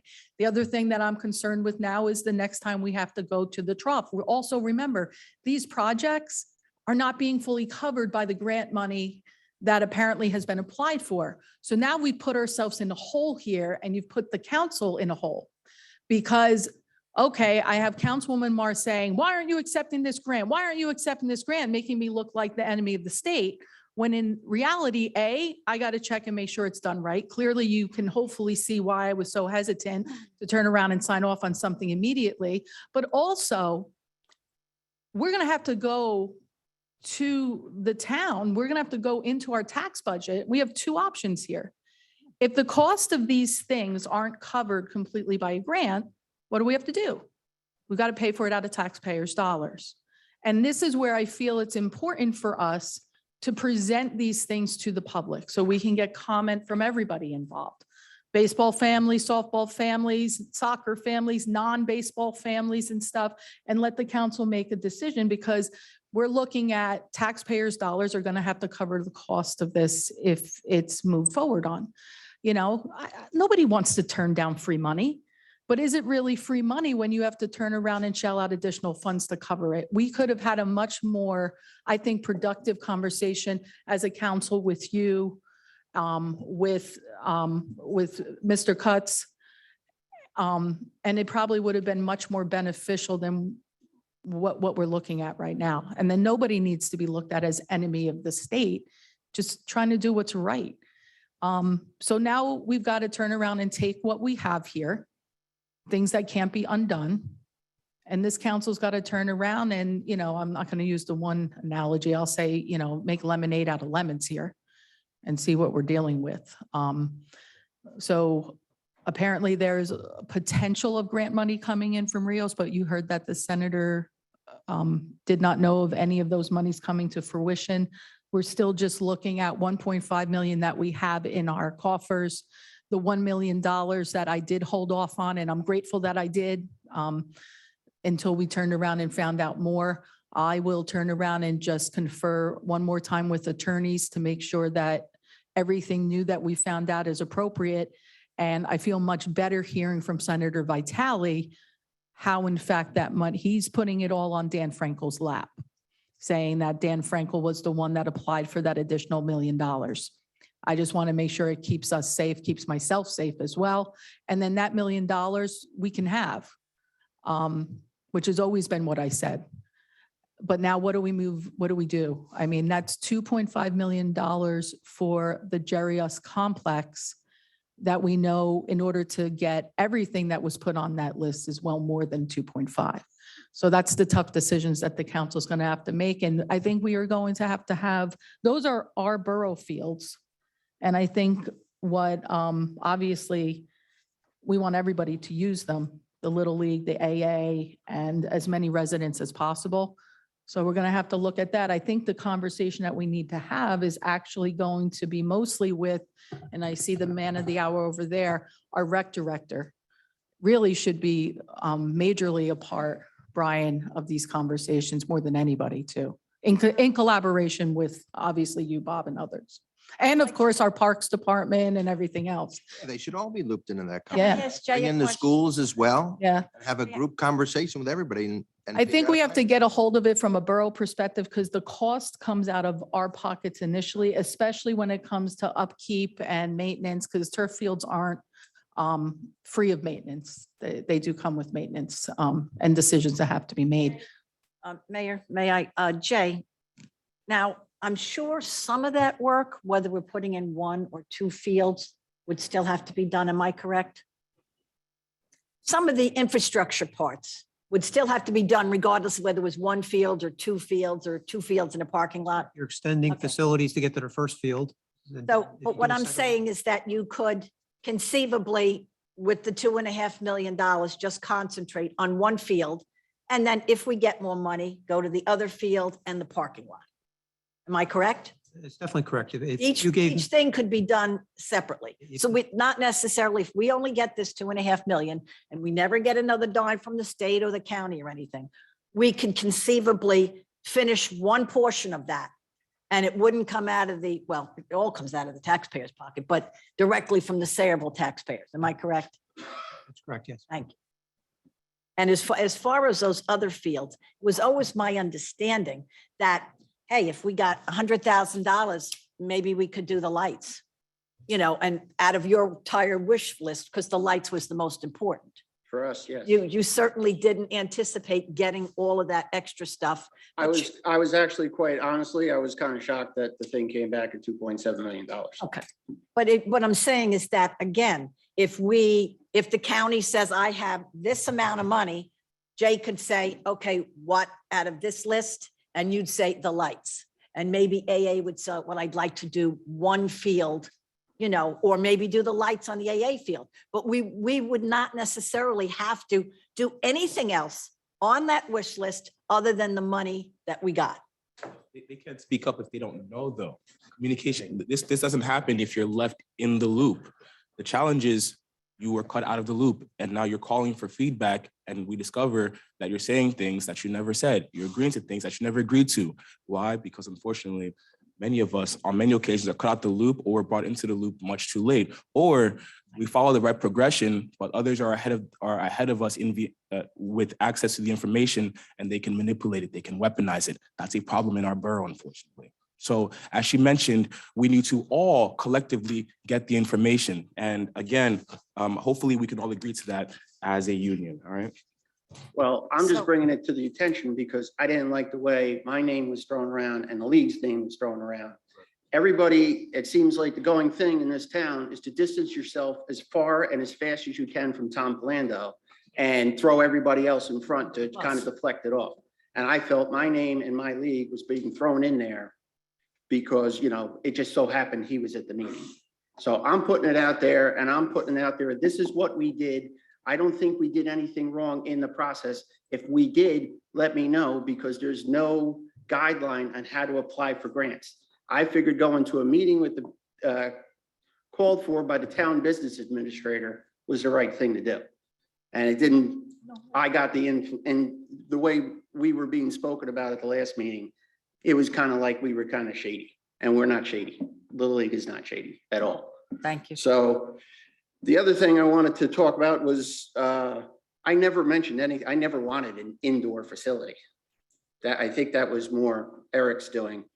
The only reason I said it wasn't the right way, or maybe it wasn't the best way to spend the money, was because it has to be at that complex. But once we know, we've gone through enough meetings now that the money is applied to for the state for that particular purpose. I think I said at the last meeting, it probably wouldn't be best for us. We wouldn't take Little League games. We wouldn't try to put T-ball games on a 280-foot field. We would keep our T-ball, all our Little League games on our Little League complex. We like being in the middle of town. Mhm. This field is, I think this field, if we get it, if it's one field, if it's two field, could be used for the two middle school baseball teams, the two middle school softball teams, even the varsity team. I just went through a varsity season, and even though it's been worked on time and time again, the varsity field isn't all that good. And the JV field is even worse than that. So chances are, if you put these fields together, I think the primary use would probably be the schools. You could have some of the bigger kids, the older kids play on these big fields. The dimensions call for like 50, 70 teams, 60, 90 teams. You know, those would be like your 12 and 13 and up year old kids. Currently, we only have one team, I think, that plays 50, 70, but the ages are coming back up. So we'll probably have a use for those fields in the future. I think Councilwoman Moore said at the last meeting, or read some sort of text from Brian, the rec director, saying that he would be able to rent out these fields. I know most of us are kind of familiar with USABL. They run a lot of tournaments, they run a lot of games. Basically, I think the going rate is if they use your field, they'll give you somewhere between $80 and $90 a game, which isn't a lot. It's not going to pay for the project, obviously. You'd be running games 24 hours, 7 days a week. But a lot of the fields are permitted out to Little League. We never had an issue with Jerry, or the couple times Brian has done it. Hey, we have the BIC thing. We need this field for this day. We don't schedule games. We don't schedule practices on it. If the town wants to rent out one of the fields that we have permits for, let us know where and when, and we make sure there'll be no practice, there'll be no games on it. We are not going to stand in the way of the town getting any type of revenue from our fields. So I just wanted to clear that up too. I don't know. Oh, wait, that's about it for now. I'll come back if there's anything else. I'll stick around in case there's any other questions. Okay. Thanks, Bob. Yeah. All right, anybody else? Let me go to the online real quick. Let's see, one hand up. Is that Jim Robinson? All right, Jim, name and address for the record. Thank you, Mayor. Jim Robinson, 11 Burrell Square. I can't hear you that well. Hold on a second. Let them turn up the volume. Go ahead. Thank you, Mayor. Jim Robinson, 11 Burrell Square in Parlin. I very much appreciated Jay's presentation. What I gather from this is that there's a potential to spend $11 million on 3 projects, and that assumes that we won't do anything at Bailey Park now that grant money is gone. And if we get the grants that we're talking about, there's still $7 or $8 million. And Mayor, you talked about that would be made up by taxpayers. My question to the council would be this: if there is a deficit of $7 or $8 million that has to be made up, how would we do that? Would we tax for it in a year, or would we bond for it and pay for it over 20, 30 years? We don't do it. We don't bill. We just don't do the work. You wouldn't do it. We wouldn't do it. So you wouldn't do more than the grant or the state funds or the county funds would allow for? Well, if it's a couple of $1,000s here or there, but as far as I'm concerned, there are priority lists like we have on our capital budget. We usually go through and say 1, 2, 3, and 4. And then when we see how much money we have to spend, only 1 and 2 get done. It would be a similar thing. The top priority Little League is with their lights. That was their top. So if we only get enough money to do one thing, we would spend it on the lights. To do the whole project, if we only got a small portion of the money, I don't think anybody up here would be prepared to do that. In the event that in the event that it did go that way, we'll just ask Denise. Denise, what would be the only way?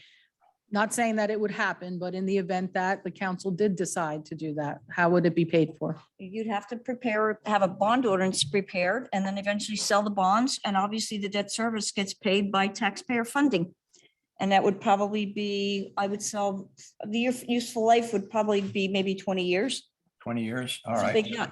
So then that 7 or 8 million could be 15 or 20 million.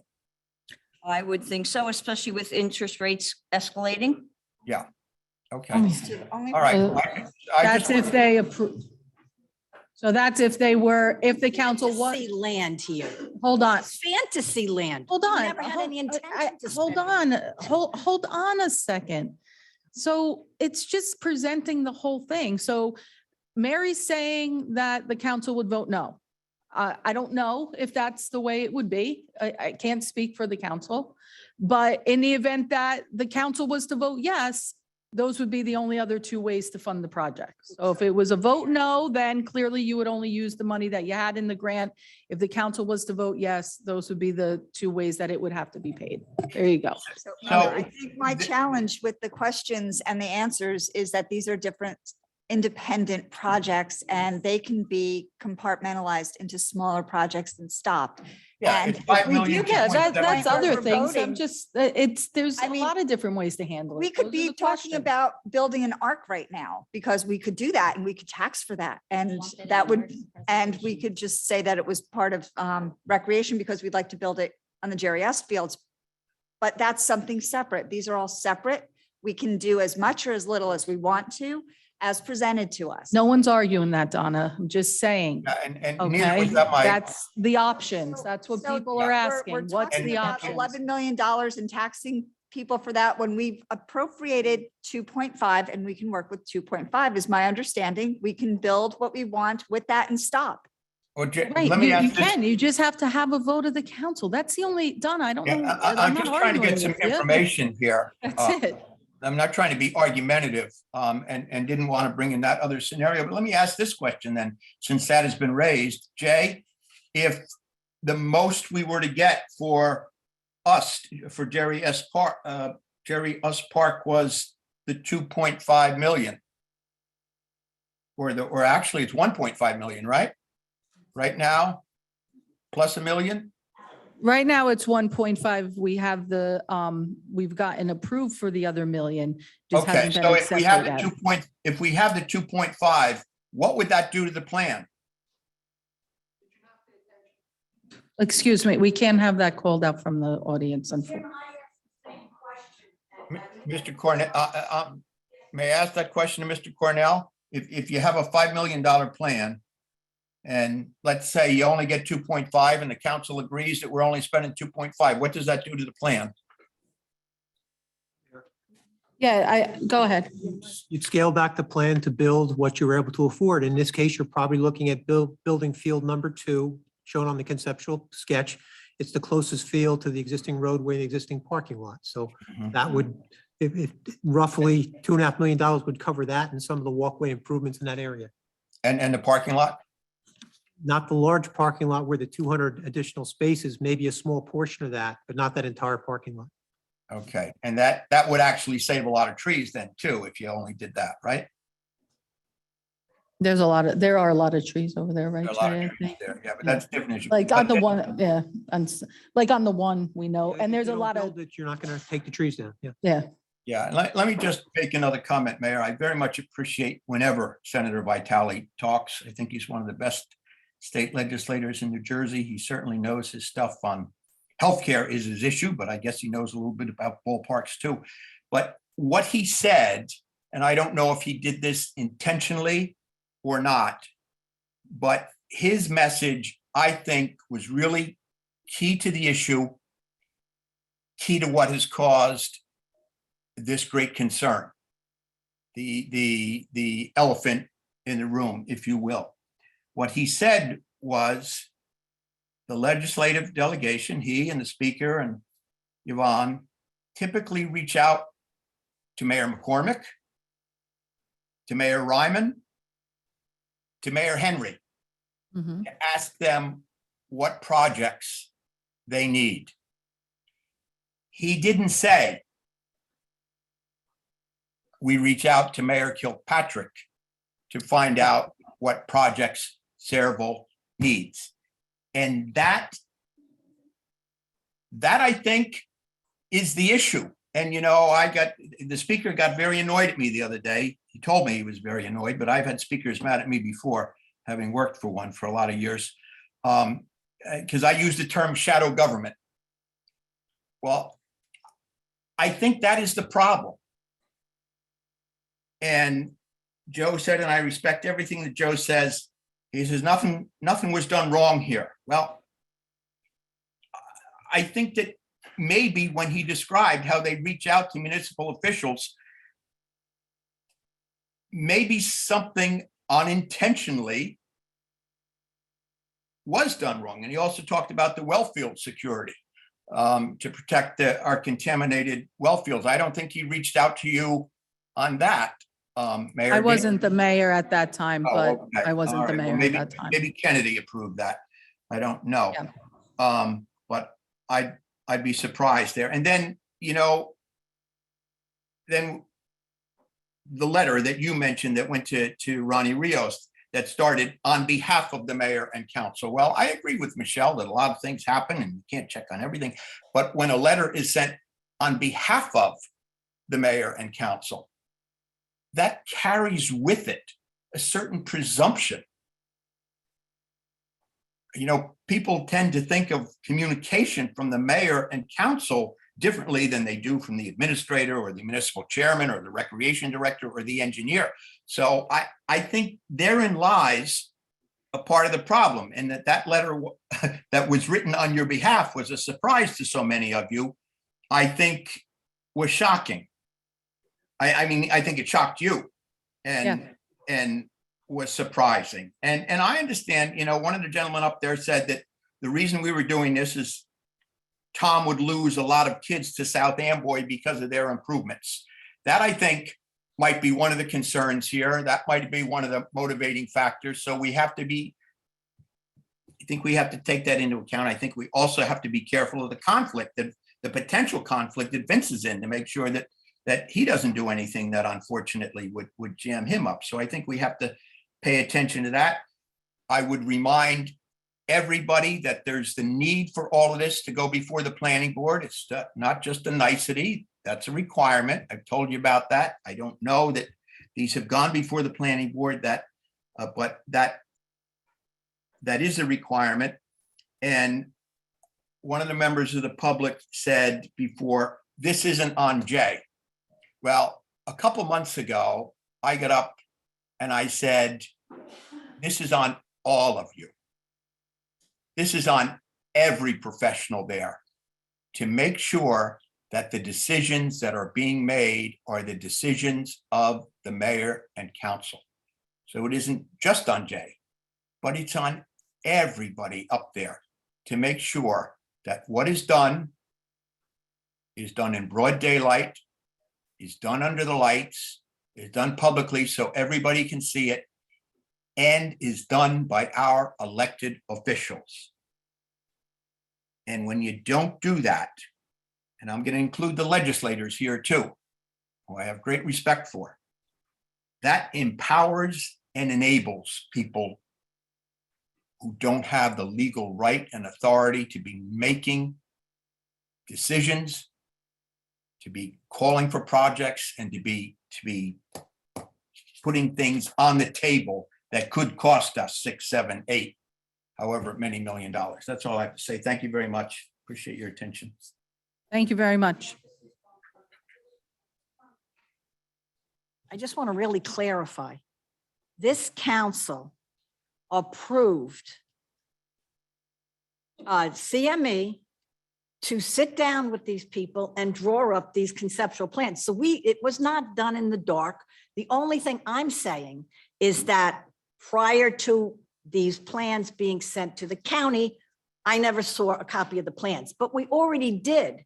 That was all done out in the open, that we requested that Jay do this and send it in. All I'm saying is that I did not specifically see that letter. I did not specifically see the final drawings.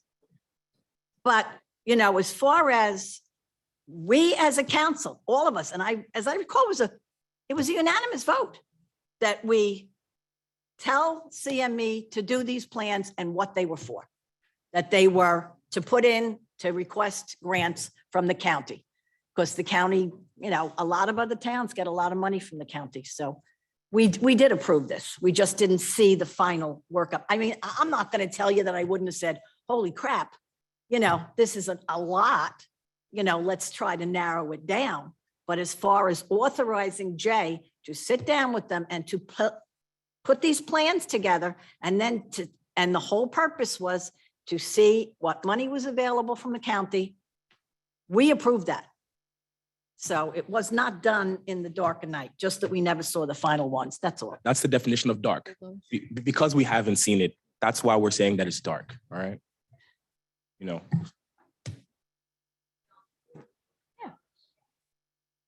Convenient. There you go. Okay, any other, all the way in the back, the lovely young man that's come to visit again.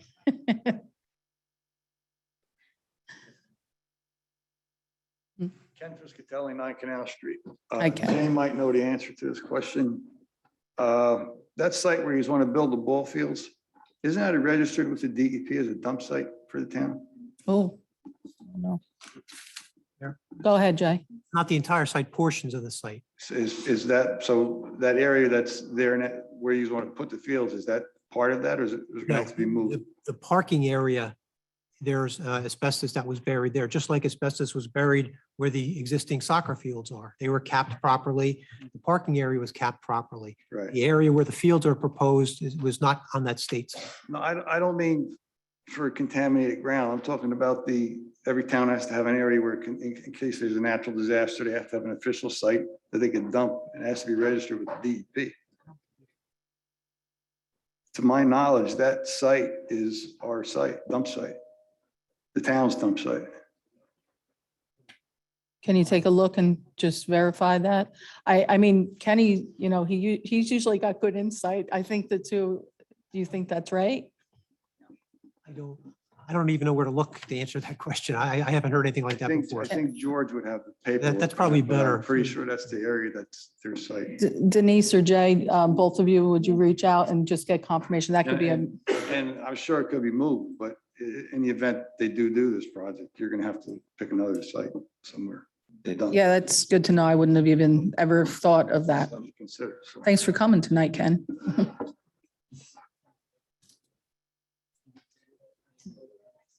What's that?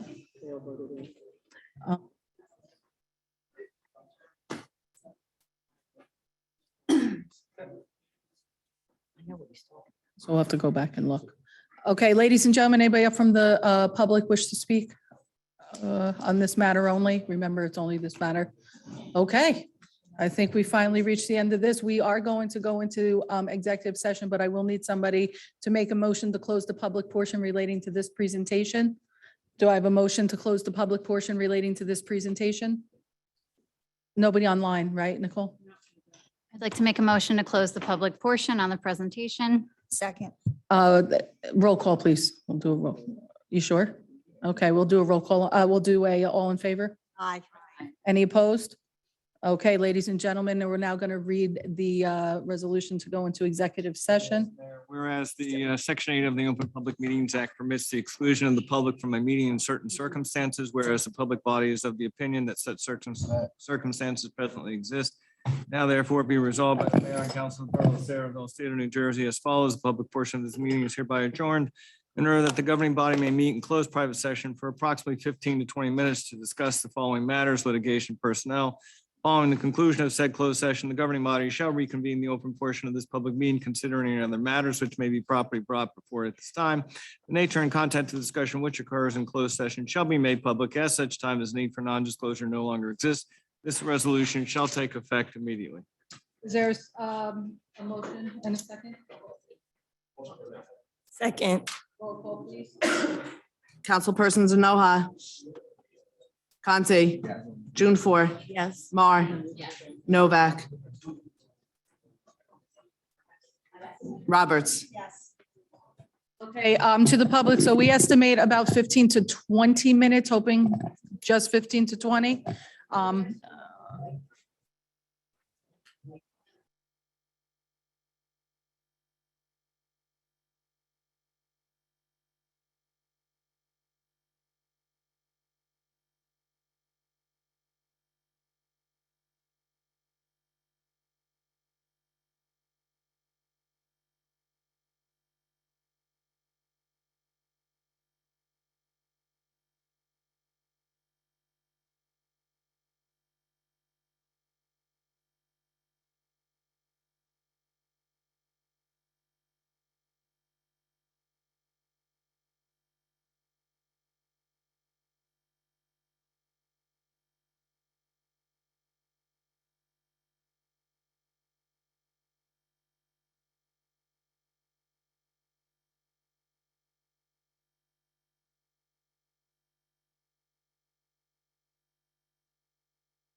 I'd like to make a motion to go back into public session. Second, Roll call on that. Councilpersons Mar, Yes. Santi, Yes. June 4. yes. Novak, Yes. Noha, Roberts. Yes. Okay, ladies and gentlemen, here we go. We didn't make it very far. Let's start with old business. We have a public hearing on the following ordinances, number 33-22. Jess, that's you. An ordinance supplementing and amending ordinance number 437-19, fixing the salaries of certain borough officials, officers, and employees for the year 2022. All right, I'll open to the public for any and all comments regarding ordinance number 33-22. Is there anybody from the public that wishes to speak on said ordinance?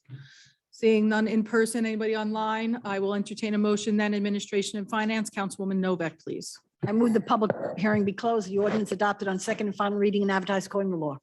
I get a second. Thank you. Roll call, please. Councilpersons Novak, Yes. Santi, Yes. June 4. Yes. Mar, Yes. Noha, Yes. Roberts. Yes. Okay, ladies and gentlemen, let's move forward with new business, consent agenda, because we have nothing else under new business. Hold on, let me just scroll for a second. All right, I'll open to the public for any and all comments regarding consent agenda items only. If you have a question regarding that, please stand forward or raise your hand. Was that a hand or it disappeared? Come up, Mr. Bella.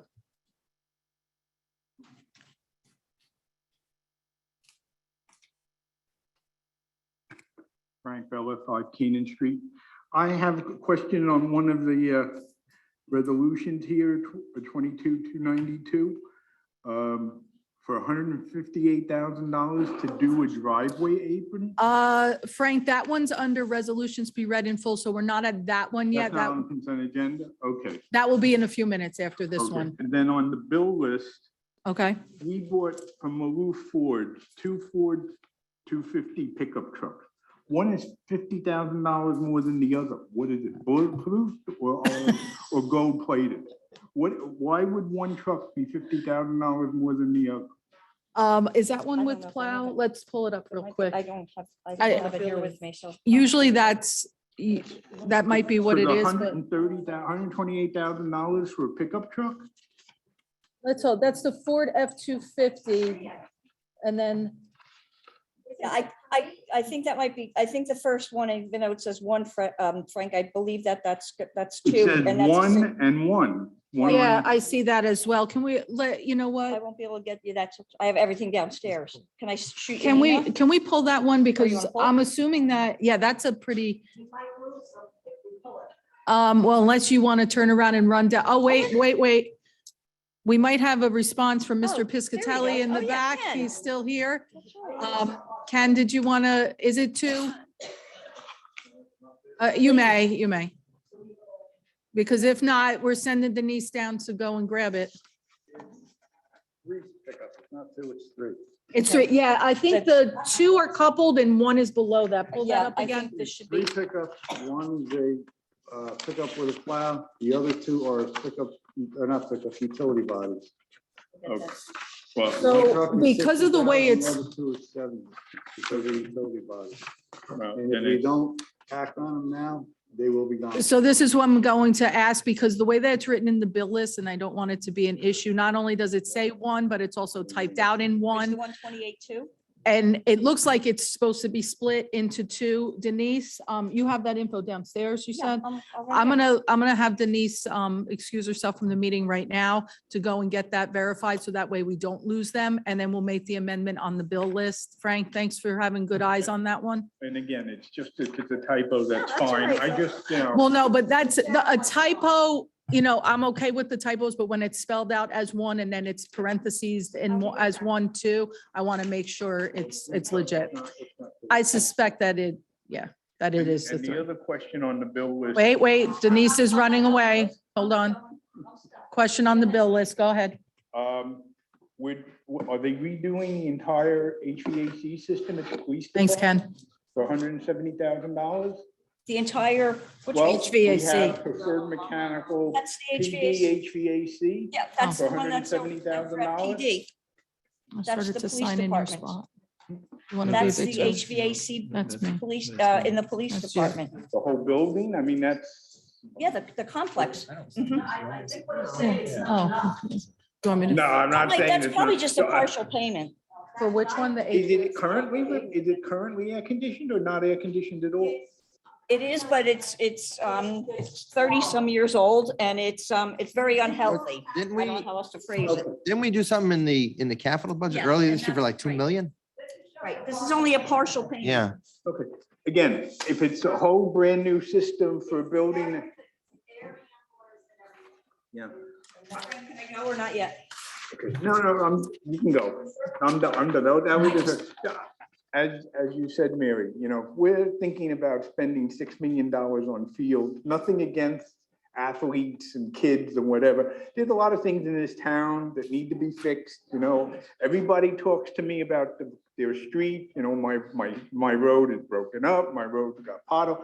I don't hear anybody complaining to me about field. Now, maybe I don't run in that venue, but Honestly, it's more dilution and it's the public. and from what I see in the field, they look almost like professional fields, the lighting and all of that. I mean. True. All right.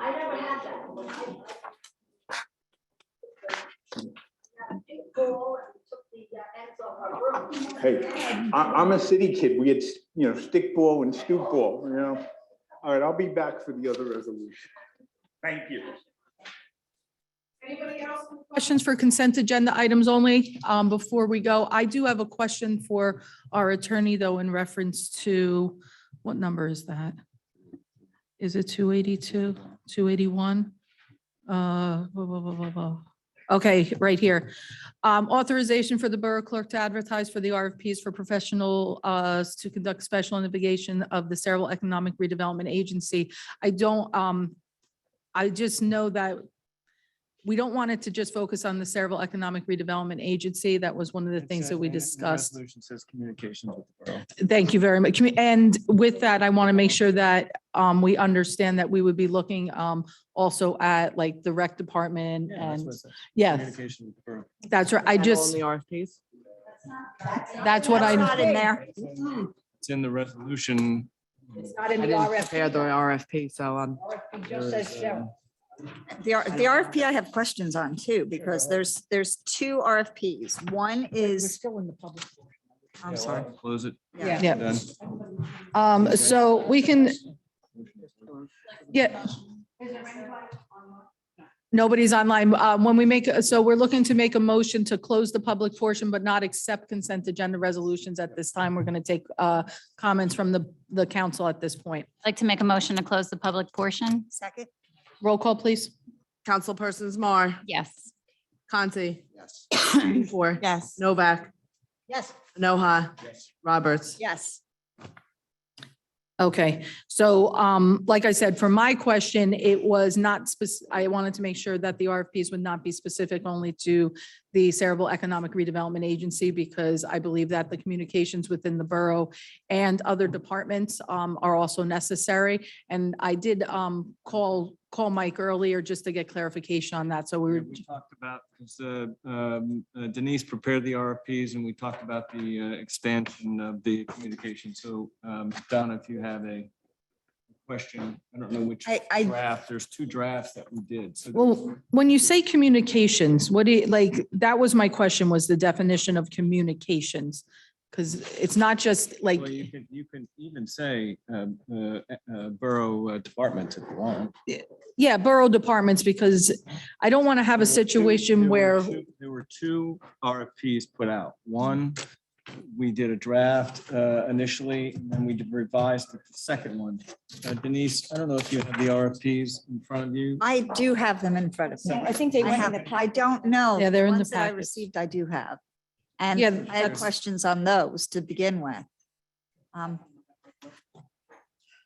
think these were in the most recent packet. One is for forensic audit accounting. The other is for special counsel. Okay, so I don't have a date on what I printed out. So the one for forensic accounting for Sarah makes sense to me. We're going to go into forensic accounting and track the money. So that one I was okay with. The second one, proposal for special counsel, it simply says the borough is seeking council investigator to conduct a comprehensive 10-year review of the activities of the Sayreville Economic Redevelopment Agency, SERA, from 2012 to 2022, which I'm okay with, but I just don't see what are the parameters of that, and expanding it to other departments. I want to know, what are we looking for, and when do we know that we're done? Denise, you want to address it? If we can't say that we're done doing a piece of work, that a work product that we want, I think we need to better define it. I mean, the forensic accounting, I think, has, The forensic accountant says, financial activities of the Sayreville Economic Redevelopment. and that one has good parameters, I think. This one, I think, needs to So be what, tightened up. what would you, Well, the forensic accounting also has to be inclusive of the recreation department and any other.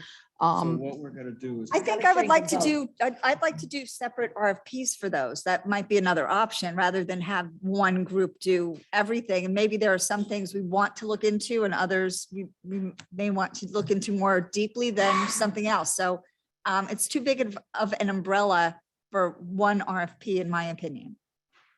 Well, I personally, like I said, from a forensic accounting perspective, I think I don't know if there is such a thing as separate forensic accountings for departments. I think it's an overall Well, thing. Yeah, that in one's that okay. context, I would just name the departments that we're going to address, not just say all departments, but specifically name the departments in the RFP so that we know exactly what we're looking for. Recreation department. Now, in the event that any of these, Recreation department, you want them to audit for 10 years? well, when it comes to the recreation department in relation to the Sayreville Athletic Association, obviously, but I think that's really why you're doing the recreation department. That's what we're looking for.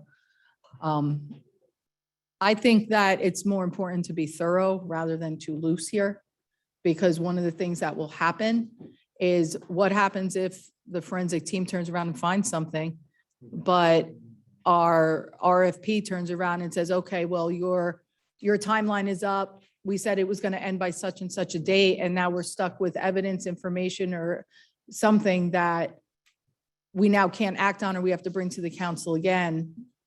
There's no playbook here. I don't know of any other town that has ever had to face what we're facing right now. And I think that's something that I would prefer. If there is something that the council needs to address, I want every opportunity for us to. You can always, I think what you can do, and you've done this in the past with other investigators. So you're saying the borough is seeking council investigator to conduct comprehensive 10-year review of the activities of Sayreville Economic Redevelopment Agency from 2012 to 2022 and the rec department. And I think one of the things that you would like to do is to keep this a little broad. And then when they report every quarter or every 2 months or whatever the case might be, if it needs to be expanded, you can expand it. Can you put that in the language by saying in any other department deemed necessary during the investigation? What I can say is other department as deemed necessary.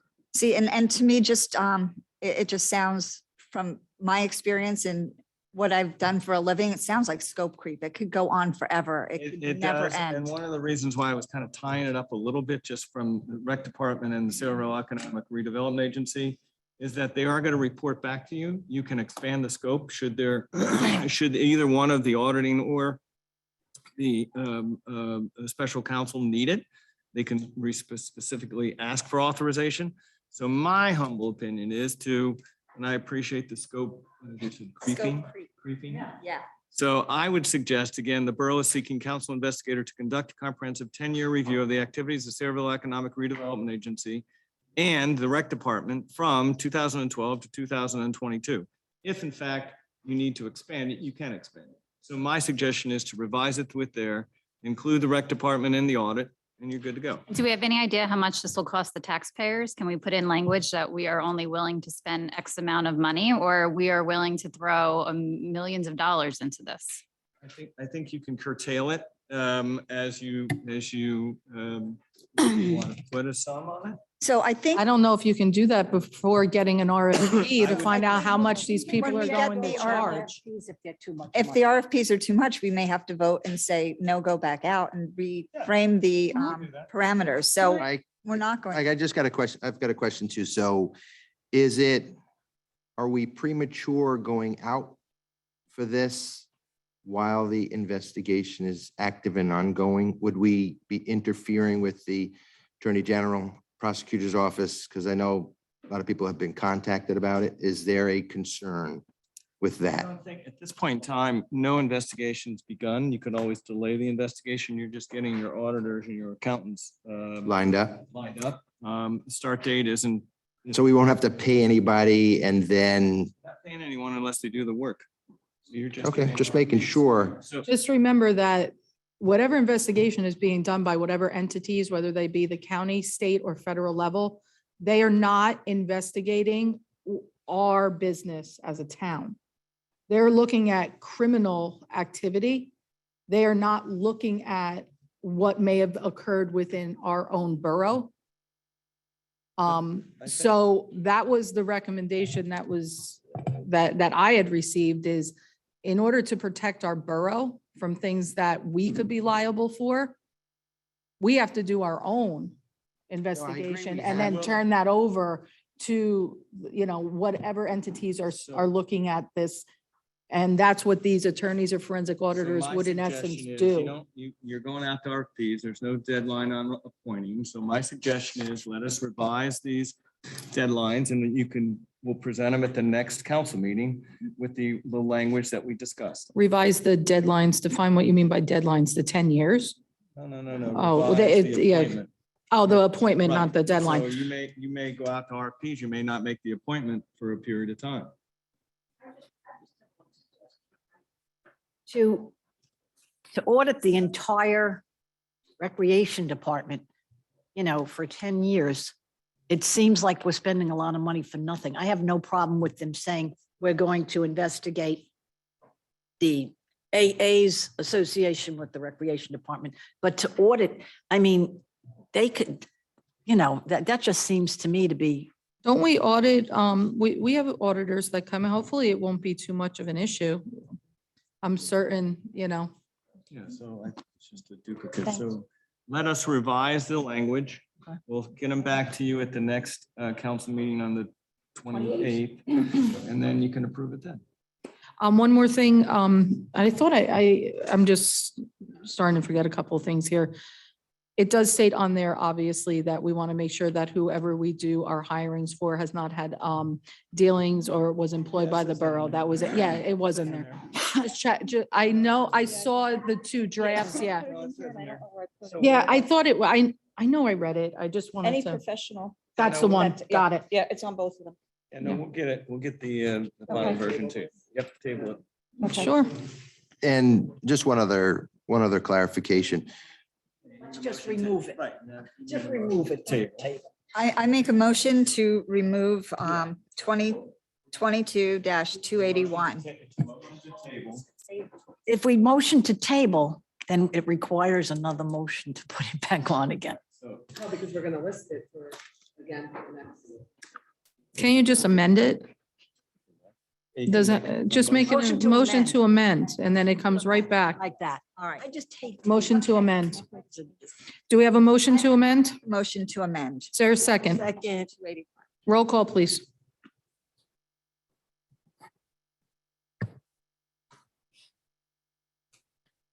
Roberts, Yes. Conti, Another question, though. So Mike, when we say rec department, do we mean the borough's rec? Do we have to, my question is, because I'm part of AA, do we need to separate? Do we need to bifurcate these RFPs?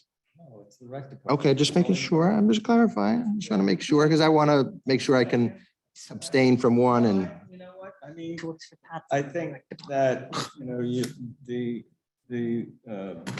I appreciate the sensitivity on, since you're the head of Saraville Athletic Association. But this is just the rec department. Okay, The entity that you lead is a private entity, so they're only doing the books and records Okay. of the just making sure. borough. All right, so we're voting to revise, but we will approve once we see the revisions. Yeah, at the next meeting. It'll be back on at the next meeting revised. That's the way I understand it. Okay, I see what you mean. We got to take that resolution off. That's why I just said remove it. It makes sense to amend because the resolution is just authorizing you to advertise. So just remove it at this time. I just hate the word table. Hold on. So then we can vote on it and then just amend it is what you're saying? Oh. Just remove it because the way. it's Mike, written- what do we have to do? Hold on. This is an authorization for the borough clerk to advertise the RFPs for professionals to conduct a special investigation. The RFPs are not ready for advertising. They need to be approved by, so my suggestion is. I'm sorry. I threw a monkey wrench in it. Table it or carry it for October, for November 28th, 2022. Then we'll have we already have the advertisement, but we'll have the RFPs to go with the correct. Okay, so timeout. Now you've changed. Originally, we were going to just amend. I thought you were okay with just amending, but you're saying, Now, since it's just, I thought it was an authorization to publish, the RFPs, but it's an authorization to advertise. Since we have the advertisement, we don't have the RFPs. So I would suggest you carry it to November 28th, so that you will have not only the advertisement, but also the RFPs to go along with the RFP. okay. What's the So problem? The resolution number is the problem. Okay, so what's we wrong can- with the resolution? So it's not two any. I moved to table it. Just move to table. And I'm sorry I started that whole thing. And I will second it now. Councilpersons Novak, Yes. Conti, So we're voting to table and approving everything else. Not yet. Not Oh, yet, yeah. just table it. Just table it so we Okay, amend the RFPs. yes. June 4, Yes. Mar. Yeah. Anoha.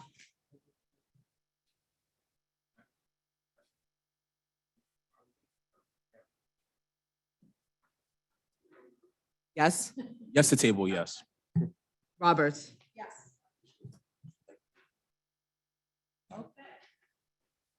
It's gonna show up again on the next meeting with the right link. Yes, I do, Mayor, if I may, unless you want to go in a particular order. Okay, I would oppose the 2022-282.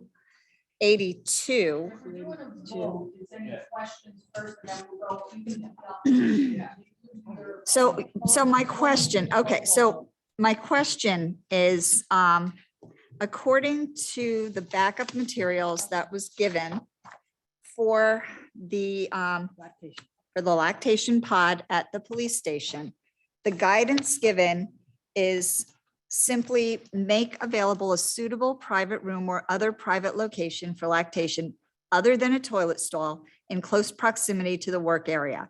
In the email that we were given, it stated that it can't be in the restroom or locker room. Here it states specifically, just, you can't go into a toilet stall, which I completely agree with, and we do need a solution. I just am not comfortable that the lactation pod is the final solution, because I had found out that it is going to be, one of the arguments was there was no place in the facility to put this in. And the other side of the argument was we're going to put the lactation pod inside of the facility. So I'm a little conflicted there, so I'm not quite sure how that resolves itself, because there is a space and money could be used for that. And opening up for this kind of solution opens us up to this solution everywhere in the borough. potentially, because you can't just move it, one afternoon, the next afternoon. So I have a lot of questions about this solution. I think we need a solution. I just don't know that this is the solution we should be voting on today without thinking through some of these questions. So I know we have the chief here. I don't know if he feels like talking about lactation. I don't know how well versed you are in lactation. But you do have you do have a little baby. Maybe not from a personal perspective, but at least from a familial perspective. Go ahead, Chief. Good evening. So, as you're aware, as you stated, the Attorney General put out some guidelines regarding pregnant females and females returning from maternity leave. So part of those guidelines, we're providing a lactation area for our female officers as well. We're going to incorporate our female clerical staff as well as our civilian dispatchers as well. So we were looking for a private, secure room in our building to provide access for them to utilize for that purpose. To put it simply, we pretty much have ran out of real estate in the building. Not long ago, we created our community policing bureau. We had to have construction come in, they put up a wall, created offices. We're really out of space right now, to be totally honest with you. We did look around and found an area where we could possibly consider it, but again, the construction cost to do this is going to far exceed the cost of the lactation pod. So that's where that option came in. As far as the location, there's no set location right now. The best location we have found for it is downstairs in a former dispatch room is what we actually call it. Within that room, there's also 2 bathrooms, a men and women's restroom. We felt that that's the best location, being close to the restrooms. As far as doing construction down an area, if we did do construction and provide a private room, it would take away from those restrooms as well. So that's why we're going to put it down in that area. Is that, thank you. Is that, I always said that's her job to turn my mic on. Is that inclusive? Is that just buying it or is that installing it also? That's everything from my understanding, Okay. buying it and assembling it. So if we actually had to call in a contractor to, set up a room there, we'd have to go out to bid. Am I correct? For something like that? And the cost could probably triple at least. And we both do agree that the women's locker room is, so we spend a lot of money on that. You did take a look at the locker room. That was our. Yeah, that would be too expensive. That's a, To be totally honest, when we first just came out, we went and looked at, well, we were going to utilize the women's locker room, not having taken a look at it personally. You haven't been in there lately, huh? For 23 years till recently. So they brought me in, showed me a room. It's definitely not feasible. No, It's too small. There's absolutely no not. location for privacy there. And the women, the officers were kind of concerned that this is just not going to work and be private, secure and sanitary for that aspect. So that's I why- can that's tell you- option we found was the pod. some other. I'm so sorry. Speaking from somebody who has daughters that were breastfeeding while they were working. You really need a nice place to do this. I mean, this is, I'm sorry, Chief Blumacher, thank you for also coming out. I believe we're also looking at time sensitivity, according to my knowledge, because we do have an officer that's possibly yet to deliver. So this matter is actually based off of time sensitivity. Is that so, sir? Yes, I have a communications operator or a dispatcher who is due, it's either December or January. So I do anticipate when she does come back from maternity leave, it's something that's going to be pressing that we're going to need to utilize. Like I said, if there was a room in the building I could find and use, we would definitely have done that. It would be simpler, quick and easy. Can we just put this up in your office? And Captain Kiernan also mentioned that this idea was considered, it included all of the women on the force. They gave their input. This is the best decision that everyone came up with. And I'm frankly really disappointed that this hasn't been approved yet, since this is a time sensitive issue and it sends a message that we value our female officers.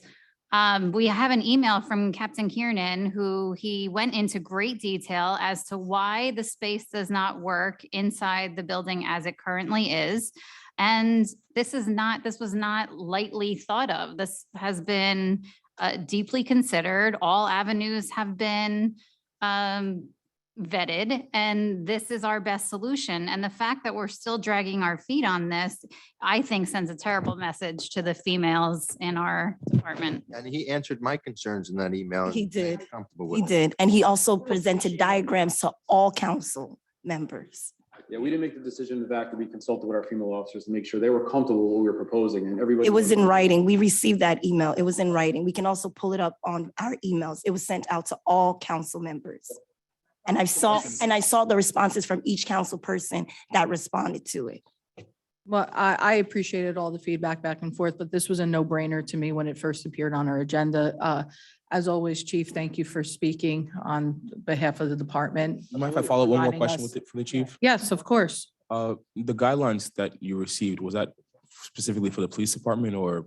The guidelines came from the Attorney General, which cover our sworn law enforcement officers, but we felt it would be good to propose the use of the pod for some of our, like I said, our civilians, our communications personnel, as well as our clerical personnel. I do have a question. Because of time sensitivity, let's just say perhaps we do approve this. Can we, for future's sake, can we look at something like a redevelopment? Can we like revisit this matter?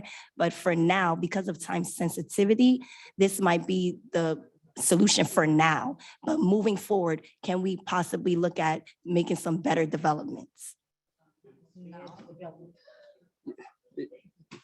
We definitely, we could revisit and take another look, but again, if we had to move some more things around, but we were simply out of real estate in the building, to be honest with you. We're doing, You're actually using closets. so some of the, Previously closets. correct, so some people said, hey, there's some closets in certain areas. In some of those areas, those are detective areas, and our detectives work from 7 a.m. basically until midnight. So from midnight on, those areas are secured, and there's a lot of secure documents and files in there that really, and nobody should have access to it except those detectives. So we couldn't open that up to have other people use that. That's where the issue arose with that. But can we revisit it? We can try. I mean,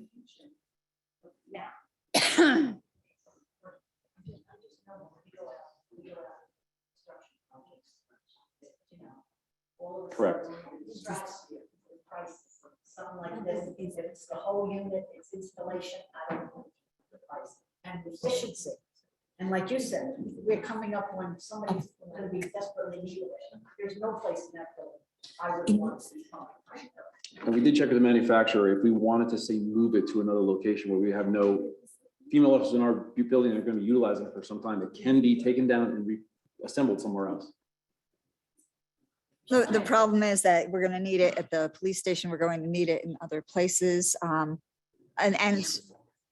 my experience in working in facilities like an office complex, you would have a room set aside that would not only be lactation room, a meditation room, a prayer room that you can have multi-purpose for. This seems to be, to me, everyone at the police station agrees on this solution. But we have to think of a solution that's broader, that's going to fit other areas also. And some of the outreach I've done is I've heard the opposite of providing this. So I do want to make that clear that I understand that everyone at the police station agrees with this solution, but there are those in the community that think there is another option. I think, Would like to explore other options. you know, go ahead. I just have one, just trying to clarify this. This is Attorney General. The guideline regarding providing that safe, secure area for lactation. Councilman Roberts did read it right there. That's verbatim what it is. That was. All right. That was my recollection. I think the Councilwoman Roberts brought up, interesting points of concern, but I think what the chief is really highlighting is more of the economic benefits of having it specifically a lactation pod. Not that you wouldn't have been interested in looking at other options to make it more generalized, but from a financial standpoint, the lactation pod, which is exact, and the time sensitivity, you just believe that for the purpose of it, it's better to go with that route. But so I just think it's important to really highlight that as you continuously mention. Listen, I think you did your homework and I think that we're doing right by the women in the police department.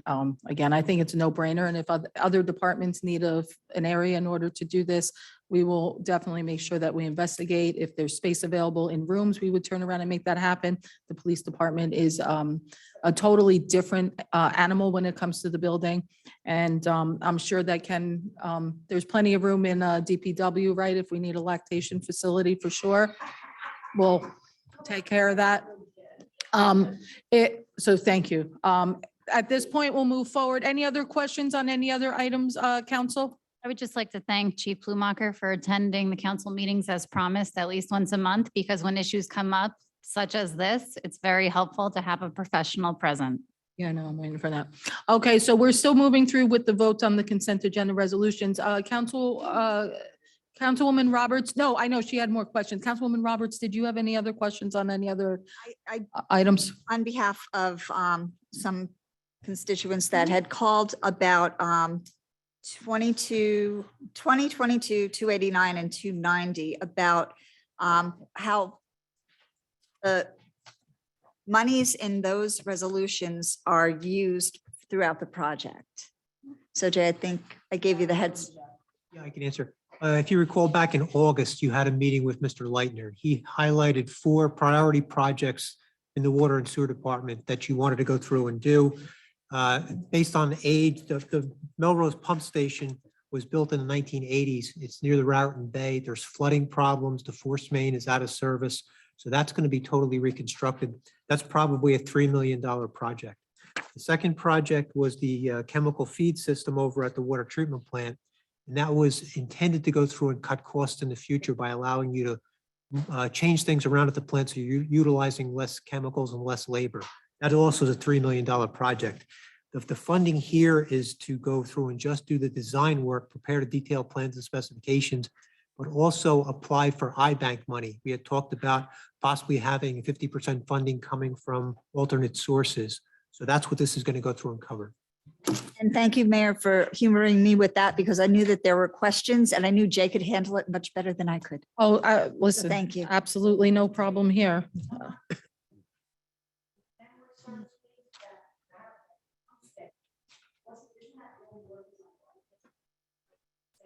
Correct. The force main is out of service. So that's be working on a bypass. Yes. If there's no other questions from the council, then I'll entertain a motion to accept the consent. Oh, I'm so sorry. We have an answer, Frank, for the budget question, so that way we can vote on everything all together. Denise? Thank you, Madam Mayor. Frank, just to let you know that the $128,348.37 from Aloof Ford is actually for 2 Ford F-250s. The purchase order states it here. I don't know why it's different on the bill list, but so that is a total of 3 trucks. Okay, thank you. Thank you. And we'll make that amendment also, so that way it's clear on the bill list. Now, at this point, we can move forward with a motion to accept the consent agenda resolutions on roll call vote. I'd like to make a motion to approve the consent agenda resolutions. Is there a second first? And now roll call, I'll please. second. Councilpersons Mar, Yes. Conti, Yes. June 4, Yes. Novak, Yes. Anoha, Yes. Roberts. And just to be clear, we took out 2022, 281, that's gone. And I am no for 282 and yes for all others. Okay, now we have the resolution to be read in full. Jess or Mike? All right, Mike, go ahead. It's resolution 2022-292. Whereas on November 10th, the mayor and council of the borough of Saraville received bids for the Melrose Firehouse apron upgrades, and whereas certification as to the availability of funds is annexed here too. Now therefore be resolved by the mayor and council on this 14th day, contract for the Melrose Fire Apron upgrades be awarded to EKO Construction LLC 3408 Sunset Avenue Ocean for a total of $158,248 as appears on the bid documents and attached here too, and part hereof is subject to the waiver of any minor irregularities. Okay, I'll open to the public for any and all questions regarding this resolution. Frank, I think, did you have a question on that one?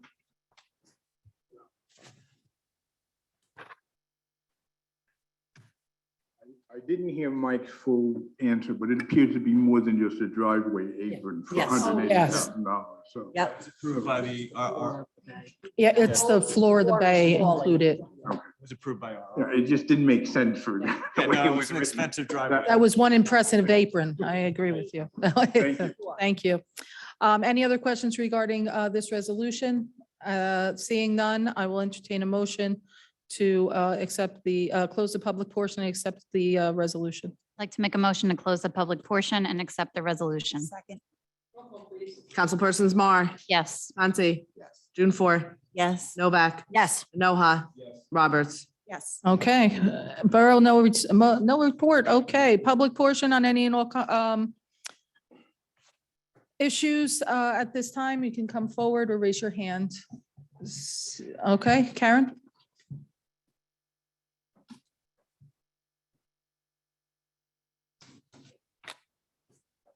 Karen Gabert, 9 Burlington Road. Good evening, everyone. Just wanted to check in with you, Councilwoman June 4, regarding the crime. I had asked about getting a monthly update on that. I know from the chief that you get that update. And you had mentioned the last time that it was less, but you weren't specific. So, you know, in the climate of this week in Saraville, in general, the crime this week in Saraville, we had a 16-year-old, 2 high school students actually, a 16-year-old who was sexually assaulted, a 68-year-old woman in Swider Drive. And we also had a issue with the FBI getting involved with the 18-year-old high school student making, I believe, threats regarding Jewish people. So can you tell me how the rest of the town's doing? For what you just notified me on, the chief did actually send an email to me and some of them on ongoing investigation, which I cannot comment on, especially on this, being that it's on investigation. But if you have questions, I can actually ask the chief to come up and he can clarify some of that Yeah, for I you wasn't too. asking for specifics on those two, just highlighting some of the recent crime. I'm asking for. And plus, we haven't reached that part just yet either. Right. I mean, again. do That's I have to that's on authorize our that? agenda. We haven't gone there yet. Okay. Yeah, she gives her, I understand what she's saying. Yeah. Under committee Okay. reports, that's when she would So provide Are we that. gonna get specifics on that? Just like, not like less. When we than get last there, month? when we, Okay. No, that's all and I'm last asking. month, the chief wasn't here, so he's here. So if you have any Absolutely. other questions that you would like to ask, Well, we can ask the chief also. And he can give you, based off of what our council president regarded, that the professionals be here and they answer questions, then your questions will be answered. But I do have a question for you. I've seen signs on Johnson Lane because I know you had a concern about speeding there. I wanted to know from your point of view, how has it been? Pretty fast, still going. I was very excited. I saw signs being put up. I saw electronic and I saw for the- multiple. I right, was just for there even this overweight evening. vehicles, But that was not, I spoke to the chief earlier about it and they are in the works, which is very good because it is an elementary school. And there's, in our little tiny little neighborhood there's still mothers walking their kids back and forth to school. It would be nice if there was a crosswalk there, but then again, there's no sidewalks either. No, we don't. Not even by the school or anything. And the cemetery, yes, but only up at a certain point. So, you know, not in that pathway to the school, so to speak. They're beyond that. Yes, ma'am. Every month, we get a written report Mhm. on the crimes that were committed, just generalized like That's all. thefts, burglary, Yep. and how many have been solved. Mhm. And we could always forward a copy to you. It's a That's all matter I'm of public asking for, record. yeah, because people are asking me, you know, I mean, Yeah. you hear stories. It's easy. Facebook is not my, is not my go-to for that, but it does highlight some things that do happen in the community. So. Other towns like Highland Park and I think it's South River, they post a monthly crime report. It's helpful. It's It would be eye-opening. helpful, Yeah, I think it would be helpful and answer people's questions. Okay, if that's allowable, that's fine, yeah. So we It's can public get, you know, knowledge. transparency, communication, accountability, when people know. This I way- think it is transparent. It's public knowledge. So good. if you would like to As long access as it, you it's- can yeah, access it. that's a I just give wonderful mine based off of my Well, that's what I'm liaison. doing, and I'm gonna wait for your report.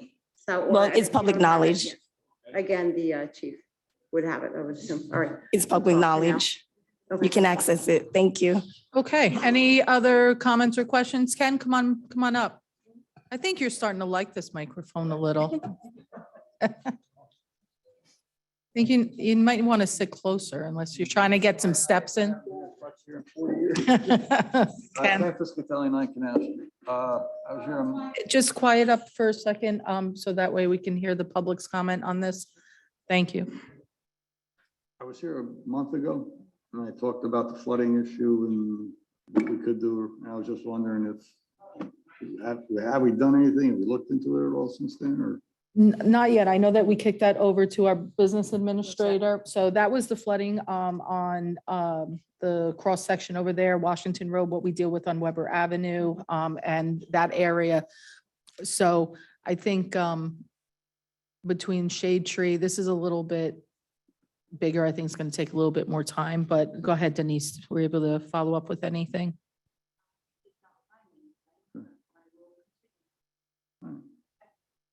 Go ahead, Mayor.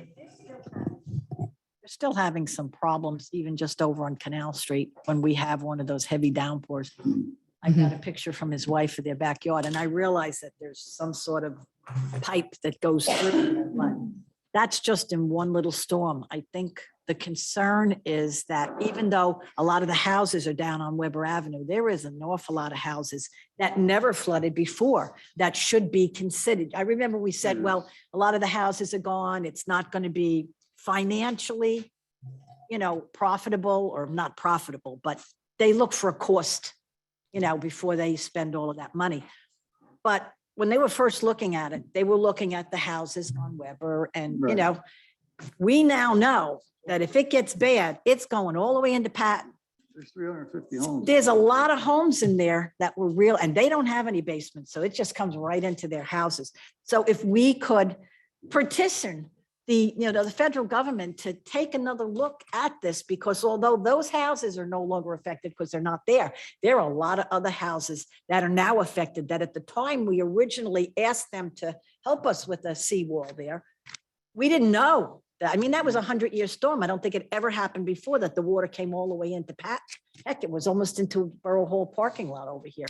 So if we could just review this with them and say, hey, these houses aren't there, but there's a lot more. If we could get something to them to see if they'd even reconsider with the Army Corps of Engineers looking at this project again, because I don't want to wait until there's another Sandy. Just Jay, can you look into that for us as well? Did I put you to task on that as well? We talked about cost last time, and I went back and checked the cost, and in 2010, the Army Corps had a project that they proposed to resolve the problems in the area, the $150 million project back then. And you're looking at a significant amount of time, so that number has grown, and the Army Corps has said that that's not something they're going to fund because, as Councilwoman Novak indicated, cost benefit has reduced because of the number of houses that are gone. If you want to have the Army Corps revisit that, I think it's something more than a phone call. You may want to have a resolution or a letter on behalf of the mayor and council to the Army Corps asking them to revisit that. But Can't hurt. It's not going to hurt. That is something. Does anybody up here on the council object to us sending out an official letter from the mayor and council asking them to revisit the improvements needed over in that area post Sandy? And as a result of the flooding that continues, anyone have an objection with that? Jay, would you work with Denise to help? That would be great. And, just an idea here, maybe something that we can do, reach out to our environmental commission as well. Because I think it's time that we need to start looking at ways we can do some mitigation on our end in connection with the Shade Tree Commission. And maybe we can get at least some smaller ways to make a difference. So that's what we'll do. We'll put that letter, we'll pen that letter, get that out, and we'll see what comes up with. So. There was one other thing, and maybe you guys can get somebody from the county to get off their tails. Let's try and get this, drainage issue get the on- senator back. I'll call Yeah, Senator Vitale. The drainage issue with MacArthur and Washington. Every time it rains, it floods. And the pipes collapse has to be replaced on Washington, and why the county won't repair it, I have no idea. I have no idea. It's frustrating to say the least because Can somebody reach out to the county and put some pressure? we've done that in reference to that area, right, regarding the, that entire intersection is scheduled for reconstruction. If you recall, right. the project was put on hold. The county wanted to have some funds deposited with them from the borough, and I We think that gave was that to taken them. care of. Yeah, we did that last So I year. think that they're now working on a design for redoing the storm drainage system as well as paving and everything else at the intersection. Yeah, and we were quite confident that the scope of the work was going to address where we felt the major issues were. Definitely going to address the drainage problem, yes. Yeah. It's going to be the. So we're that drainage. far. It's just how long it takes them to get off their, yeah. All right, thank you. Thanks, Ken. All right, anybody else for the good of the cause? I see nobody online. Go ahead, come on up, sir.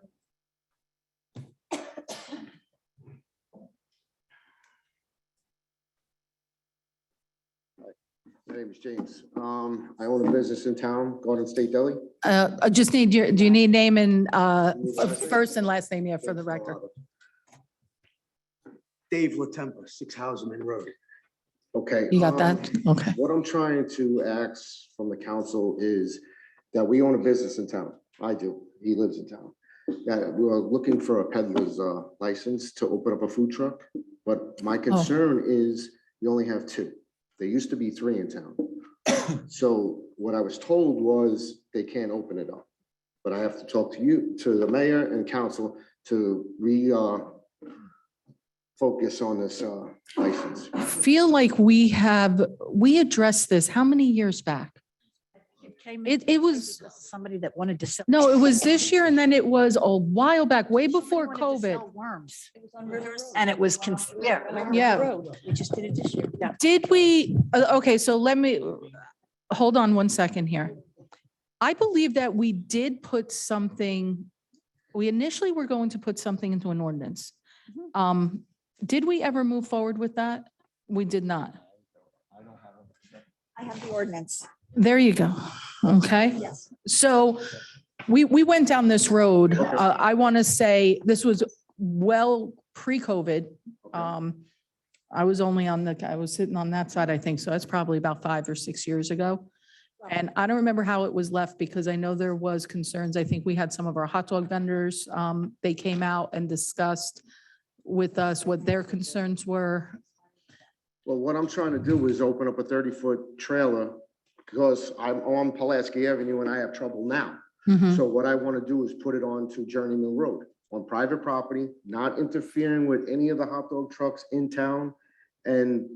But I was told I can't get it. So This is basically like a restaurant on wheels. Restaurant on wheels. What are you selling? What kind of I'm food? doing everything that I have, that I do in my That's at the truck. deli? I own a restaurant in Belmar.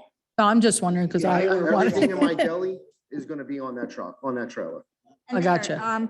What do we have here? Hold on a Mayor, second. if I may, I did look at the ordinance and brought it with me tonight. I think that ordinance is rather dated and it solves a problem that no longer exists. I think it's worth looking at again to see if we could establish new guidelines. Yeah, go ahead, Mike. So I used to represent the borough of Belmar also.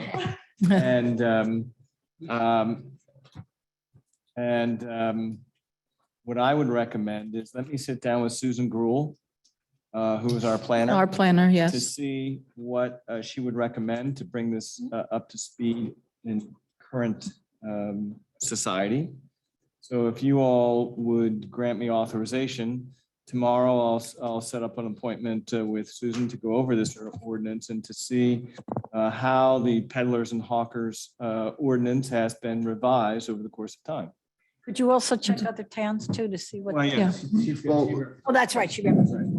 That would be, but since there is an ordinance on the books that obviously Councilwoman Roberts has, I think that would make sense. The first step, let's turn around, look at what we do have. Have you seen that ordinance? No, I didn't see it. Yeah. So we'll give you a copy of What that we're too. looking to do is put the trailer there permanently, like we're not Okay. looking to bounce around from spot. Because spot to spot. Madison Park already gave us, they said we can come in with no problem. But I Right. have a business in town for 5 years now. Yeah. Why should I go into Madison Park when I have a business in town? Yeah. So I'd rather keep it in Sayreville, but if I can't get a peddler's license, it's gotta get moved. So let's take a look at this so that way you're not in violation of anything that's on the books and you don't get into trouble. I can understand your business model. So you want to take a food truck and place it on a lot and make it permanent. Mhm.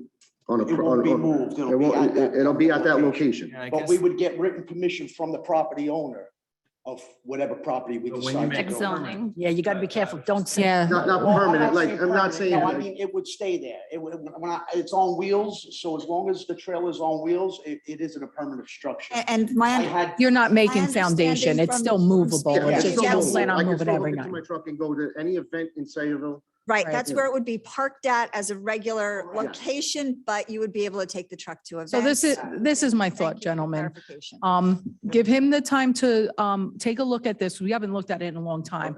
The best thing to do, and Susan Gruhl, our planner, is definitely the person to go to because she knows the ins and outs of this type of ordinance and the changes that have happened around the other town. You want to get his, hasn't been touched since 2012? Yeah. Yeah. So my thought is give your contact information over to the clerk so that way Mr. Dupont has it and that way he can get some clarification on what you're looking to do. And then we'll reconvene and see how things can work out. Okay? And I'd like to think add that Jimmy is part of our Soup Kitchen 411 program, Oh, and yeah. he has served our community over 800 free meals over the past few months. And since Jimmy, I'm no longer serving our community next year, I hope to God someone up here steps up to continue the program. Thanks, it's helping Jimmy. everybody. Thanks for doing And that. he You're welcome. actually he was very, very, very, very helpful with the police department. I try to do anything I can for the community. I donate whatever I can. And he's- Yeah. I went in his place for a sandwich. Now all of a sudden I'm his partner. And now you're his partner? That's- You should. And I have a place in Belmar. I have Sonny's Grill. I own a restaurant in Belmar. And Belmar, and he's got you up here in Sarah. I There you can- go. I listen, so- You're in town, you know, Oh. and So I we're got trying my everything that we family can. over in the I just don't want to leave town. I understand. I don't live in I town. don't want but you I- to. You know, I know everybody in town now from, you know, I'm sure that once Mike has a chance to talk with Susan okay. and then they understand what you're looking to do. Like I said, permanent is a totally It's not different permanent. animal. No, So when you it's have still, Sayreville Day, I can move the trail Yeah. over to that. So Any corporate events, you wanna whatever talk to guys him? want, it can get moved to it. I'm going to send Mike over to you as soon as we adjourn this meeting. Okay? So that way you guys can go over in the back, you get your contact info and It's almost time is of the essence as we're at the end of the year. If we're not ready to introduce at the next meeting, this is going to have to be put off till January. So Mike, I know we've given you a million things that's time is of the essence, but this is an ordinance. Time is of the essence. It's got to be ready for introduction or it goes off until next year. You have to have 2 meetings in the same year. We only have 2 meetings left this year. Okay. So that's why Sounds good. we've given him a million things to that's the do. excitement of government too. It's all right. It's like, but at least you got the ball rolling. He'll come and meet with you guys in a few minutes. Thank you And very much. Thank you. You're welcome. Thank you, gentlemen. Thank you for all your service in the community. Yeah, no, sell from it. Yeah, yeah. Okay, ladies and gentlemen, anybody else for the good of the cause? I see nobody. Ladies and gentlemen, I'll entertain a motion to close the Make a public portion. motion to close the public portion. And, okay, all in favor? Aye. Any Aye. opposed? Wonderful. Motion Motion, to adjourn. Second. all in favor? All right, ladies and gentlemen, we're going to jump right into our next meeting unless anybody has to run to the potty.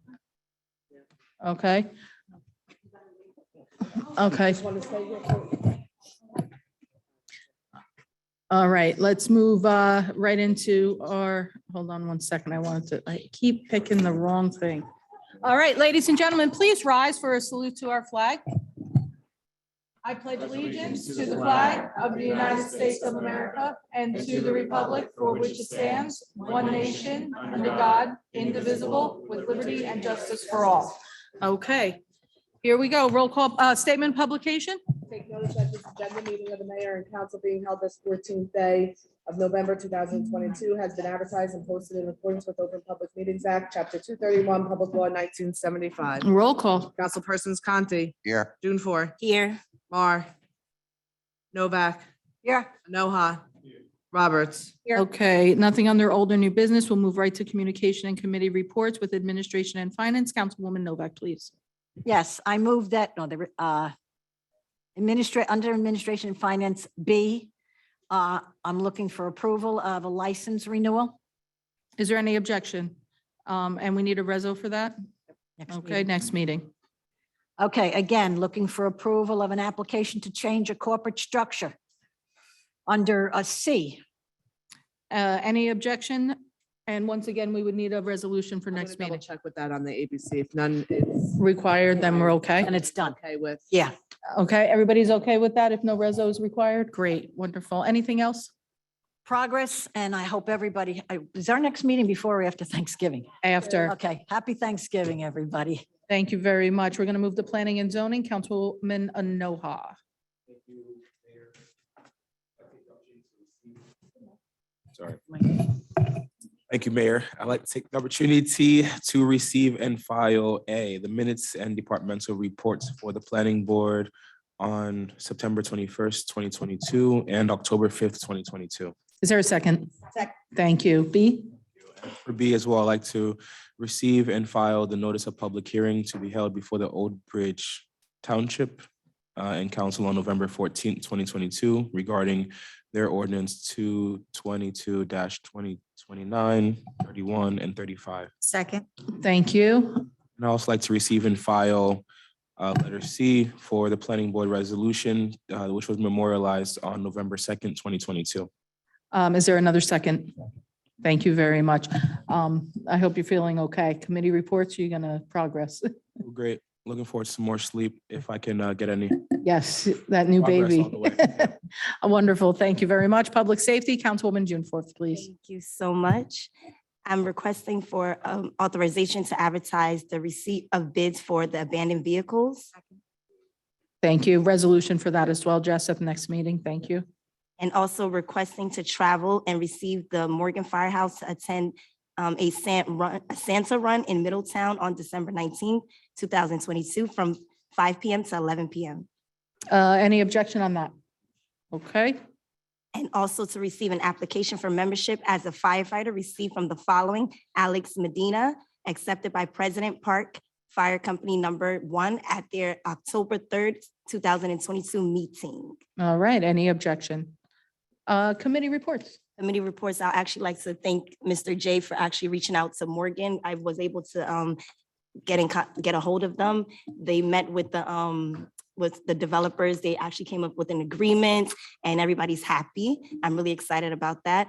And also I'm glad to hear that Sayreville is doing good. They're also great on the EMS is also great on their social media platforms.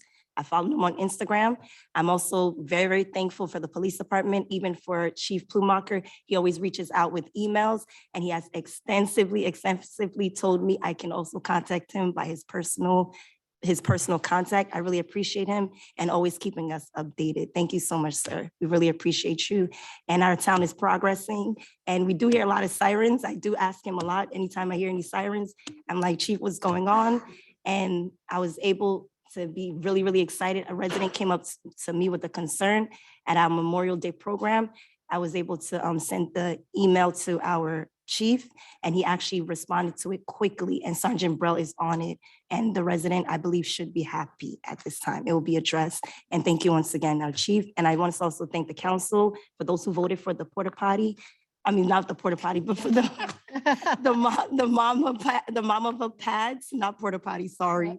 That's not the right. We need those too, though. But I really appreciate it because it's really a time-sensitive case and I read all the emails and I also appreciate Captain Kernan for also reaching out to the mayor, to myself, to everyone who had questions, even sending out emails, even responding to Councilman Conti's questions. I saw everyone that responded. I was able to read everyone's response. I really, really appreciate it. And this means a lot to our police department.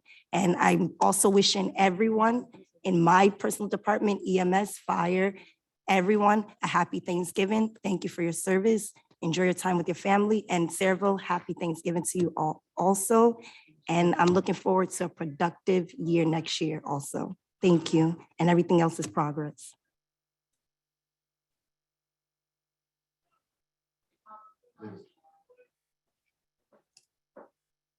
Is that loud? Is that loudness or just arguing? All right, ladies and gentlemen, thank you for that, Councilwoman June 4. We're going to move forward now with, oh, hold on, I flipped my page. So yes, Public Works. Sometimes it sneaks all the way up at the top of my paper. So Councilman Conti, please, Public Works. I move the following minutes and reports be received and filed. The rent leveling board minutes of November 8th. May I ask a question about the minutes for the rent leveling board? It's not it's not a. Go ahead. bad one. It's, have been a lot of questions about rent lately. Mhm. And in the minutes, going through it, it says, we'll respond to these, has responded. I'd like to just, see what kind of responses there were. Copied on the letters, just. Yeah, and it's just that there's so many of them right now. I'd just like to know how that's going. Yeah, I know. I see that they do that. Maybe I could ask them about that, about, Yeah. what did you respond or how did you respond? I know I had an issue and we talked about it and they shared the ordinance with the individual who was inquiring. But I do see that they say that. So I'll talk to them and see if they could be a little bit more elaborate so we know what they did. Right, especially since some of the residents came up with their concerns, just to know how some of those were resolved. Yeah, it's a fair point. It's a fair point. I'll mention it. The health department does a lot of they don't really copy you on what the exact communication was. And I realize that we're killing more trees, but Well, since we don't kill trees anymore, maybe they can just email it all to us. And I will say, if they don't want to expand on it, well, then they make sure they copy the committee or me or something so that I can see Who exactly. can answer? Because the individual contacted me and I didn't see anything about what they responded and they said they didn't get anything. So anyway, I will check it out. We need a second for that, though. Second. Thank you. Committee reports. So a couple of things. I enjoyed the Veterans Day celebration at both St. Stan's and the Borough. Good pivot with the weather real fast, and that worked out really nice to come indoors instead of staying outside.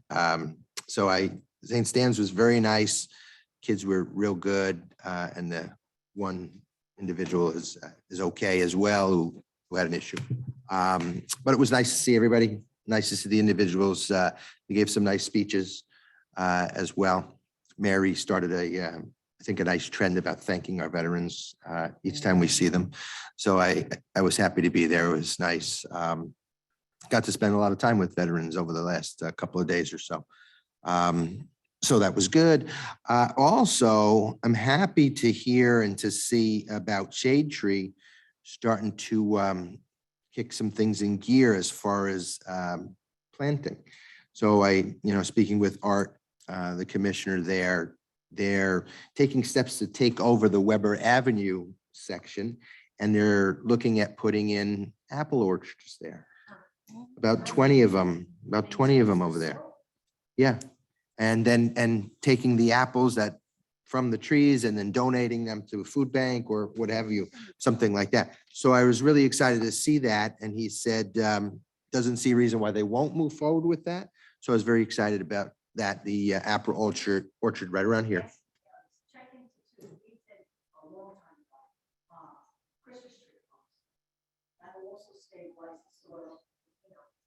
And they'll take care of the property with that.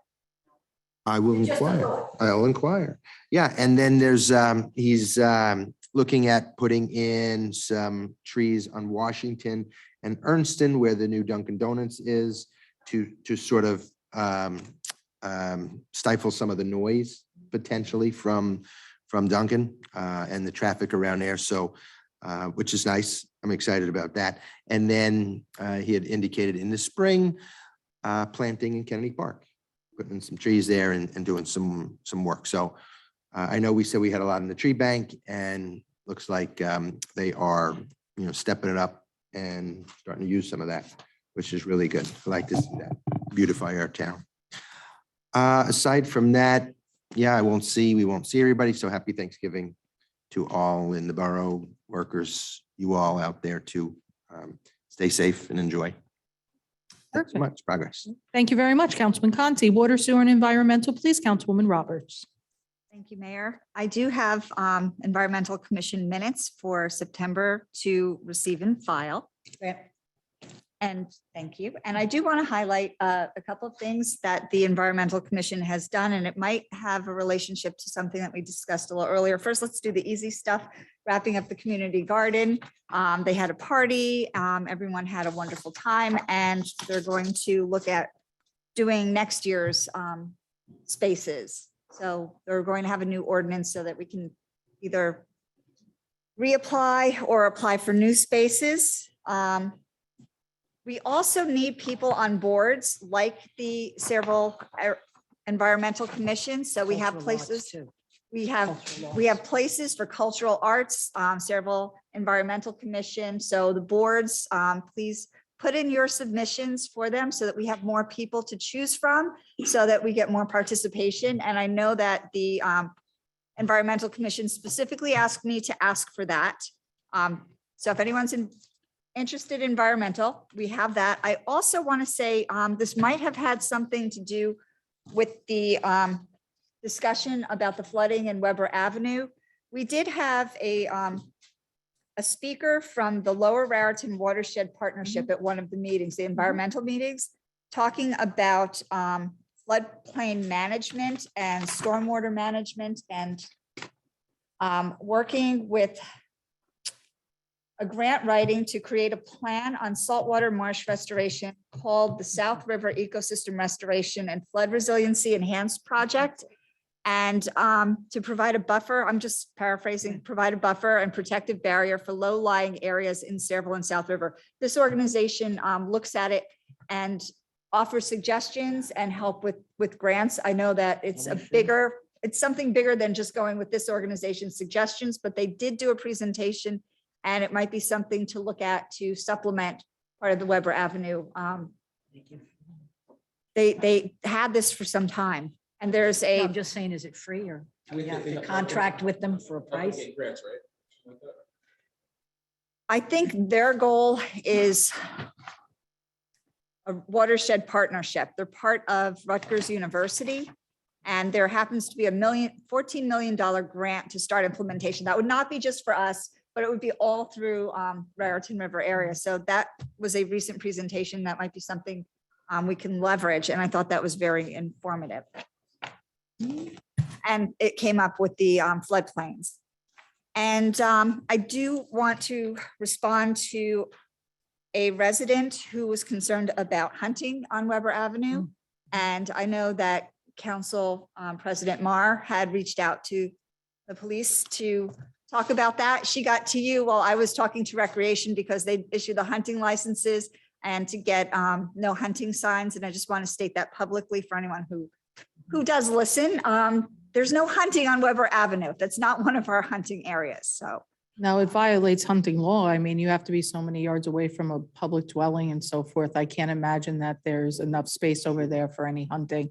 Is that correct, Chief Plumacher? Do we need to post that, chief, or? Yeah, Chief, does that, I think it should be posted just for, just because we don't want an issue. But clearly under New Jersey hunting law, you can't hunt within so many feet of a dwelling. For 50 feet. Correct. It is designated as a non-hunting area on Weber Avenue. I did personally speak to that resident today. Okay, Instructed her what steps we're going to take. I made a recommendation through email. I think I CC'd her. I think everyone. you did. I saw that. Tony put some signs up out there and consult the PD regarding location of the signs. Yes. I instructed the resident what to do in regards to the next time she or he sees people hunting on the property. On the way in tonight, I heard on the radio, we got the call to go down there. So I followed up my station commander on the way in, and we addressed it tonight to educate those people first.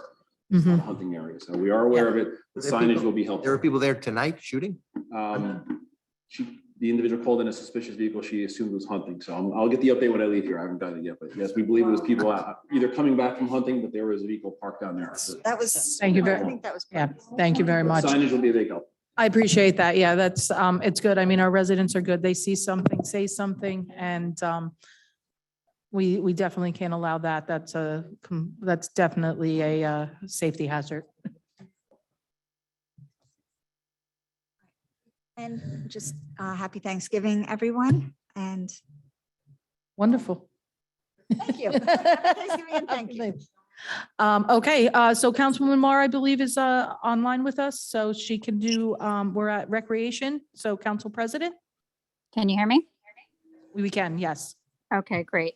I only have an application for a special event received from Wayne's Auto Body to hold a Toys for Tots charity car show on December 4th from 9 to 12. Any objection? Great. Okay, committee reports. Okay, so of course I have a few things. We have our Toys for Tots coming up, run by the Rec Center. We have the Holiday Lights Parade coming up. The Trick or Trunk had a great showing, approximately 800 kids in attendance. Another awesome job by our rec department. As far as the election, I'd like to thank my committee members and new chair for their tireless efforts on the recent campaign. I'm proud that we ran a clean campaign.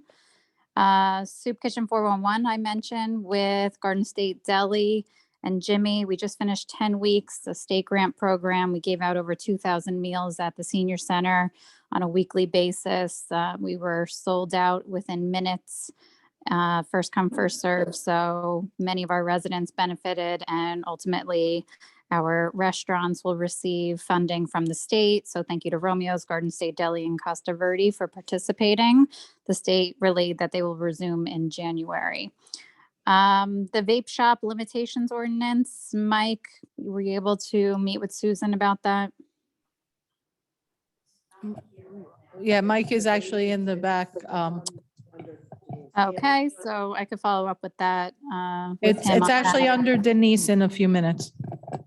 Okay, and just finally, thank you, Senator Vitale, for coming tonight to our meeting to clarify that no negligent behavior was associated with the Jerry S. Complex funding. That is all. Progress. Okay, thank you very much. For my report, first of all, I would also like to echo the sentiments and thank our veterans and thank everyone that was involved with our Veterans Day celebration. I actually think it was a beautiful ceremony held inside, and every year I have been honored as mayor to speak at that event, and it was very touching. It was so nice to see that this room was filled with people for such a good reason. And yes, every day should be Veterans Day.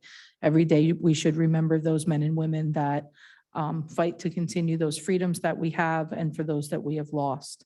The next thing I would like to bring up is we have once again some great positive news also coming out of the Saraville Police Department. Officer Christina Burt was honored by the Ladies in Law Enforcement Organization on Friday, November 4th. That's right. Super proud. Super proud for being the first African-American police officer in the Saraville Police Department's nearly 100-year history. Now we can stand and applaud that.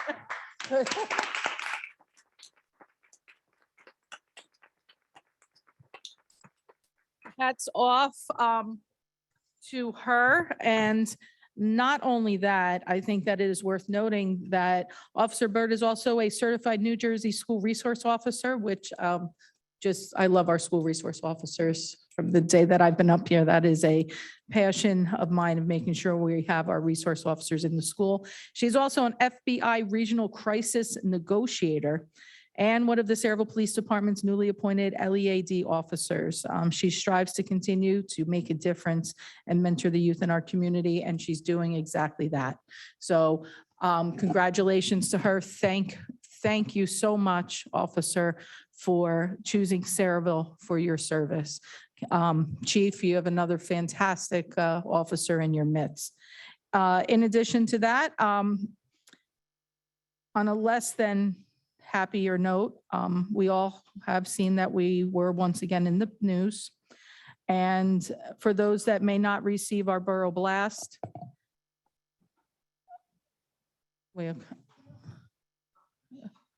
for those that have not received our Borough Blast, it was necessary to make a statement in reference to the student, young man, that thankfully the FBI in collaboration with state, county, and our local officers were able to intervene and help avoid a potential crisis. I will just very briefly read my mayor's statements, and I think it's a very simple statement, and I think it's something that we all can agree is beyond important. It states that Saraville, and I am so proud of our town, Saraville has always been a community that leads with integrity and grit. We pride ourselves in the unity that we experience when we see each other at community events and doing our day-to-day activities. We believe in belongingness and inclusivity as part of the glue that holds the fabric of our town's culture together. We collectively believe that there is no space for hate, no space for hate in our community. What we do hold space for is understanding empathy, and celebrating all dimensions of diversity. We will always be Saraville strong and weather any storm that tries to shake the core of who we are as a community. To our Jewish residents, families, and friends, we stand with you in solidarity during these harrowing times where radical theories try to unrest the peace of our community. We will not stand for it, but we will stand with you. And I believe that we really do have the most amazing community, that collectively we do represent exactly what I think the entire world should be. We're about diversity. We're about each other. We are celebrating our differences, not using them as a reason to pull ourselves apart. So that was my remarks. I know a lot of people wanted something more or something else, but my heart tells me that we're going to get through this together. And I do hope that you share in that same thoughts. There is no space for hate here in Saraville. With that, I will turn around and turn our meeting over to our business administrator for her report, Denise Biancamano. The first is review and approval of the 2023 council meeting schedule. That was in your packet. I'm sorry. Also, though, I just wanted to ask you guys what you thought about having only one meeting in June, July, and August, and December. If that's agreeable to everybody, we could change that. Currently, the schedule we're looking at says June 12th and 26th. Any objection? No, look at that. Oh, can I Fastest keep going? Maybe I should go for May too. September? No. Okay. Authorization to renew Reliance Insurance Group LLC as our insurance broker for health services for the year 2023. Authorization to execute a contract renewal with North American Insurance Management Corp. to serve as risk management consultants for the year 2023. On the planning and zoning, that's just for your review on the planning and smoke. So at your next meeting, just come bring me your comments back. It'll have to be next year. Okay. Okay. Authorization for Hiram Gruel Associates to prepare a master plan reexamination report in 2 phases at a fee not to exceed $68,000. Authorization to advertise for bids for code enforcement siding and window replacement. Authorization. I just wanted to ask a quick question. Are they pay for that on their own out of their code enforcement revenue, right? No, that's They don't? that's a capital. Yeah. I thought, That's not capital. I thought Kirk always said I can, do what I need to do out of my own revenue. Oh, the building itself. I got,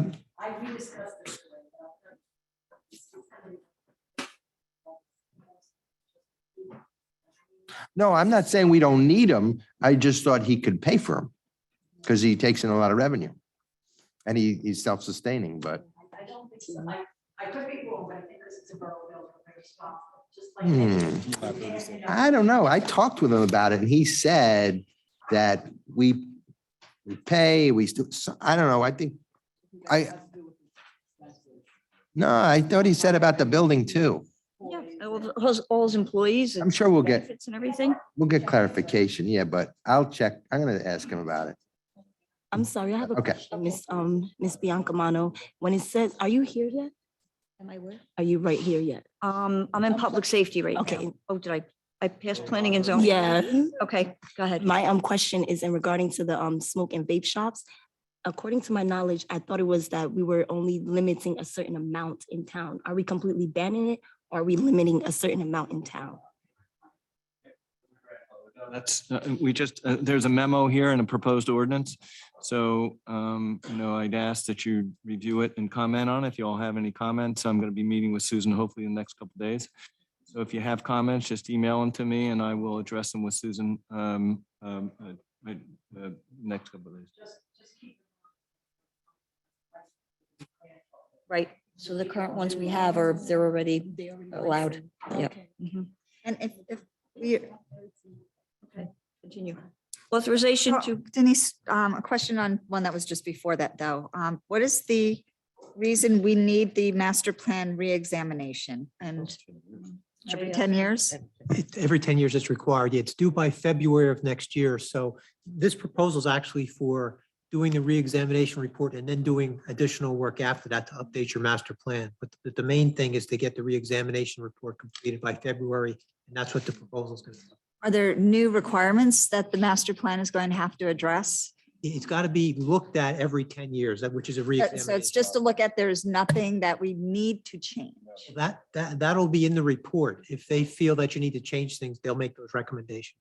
And they are?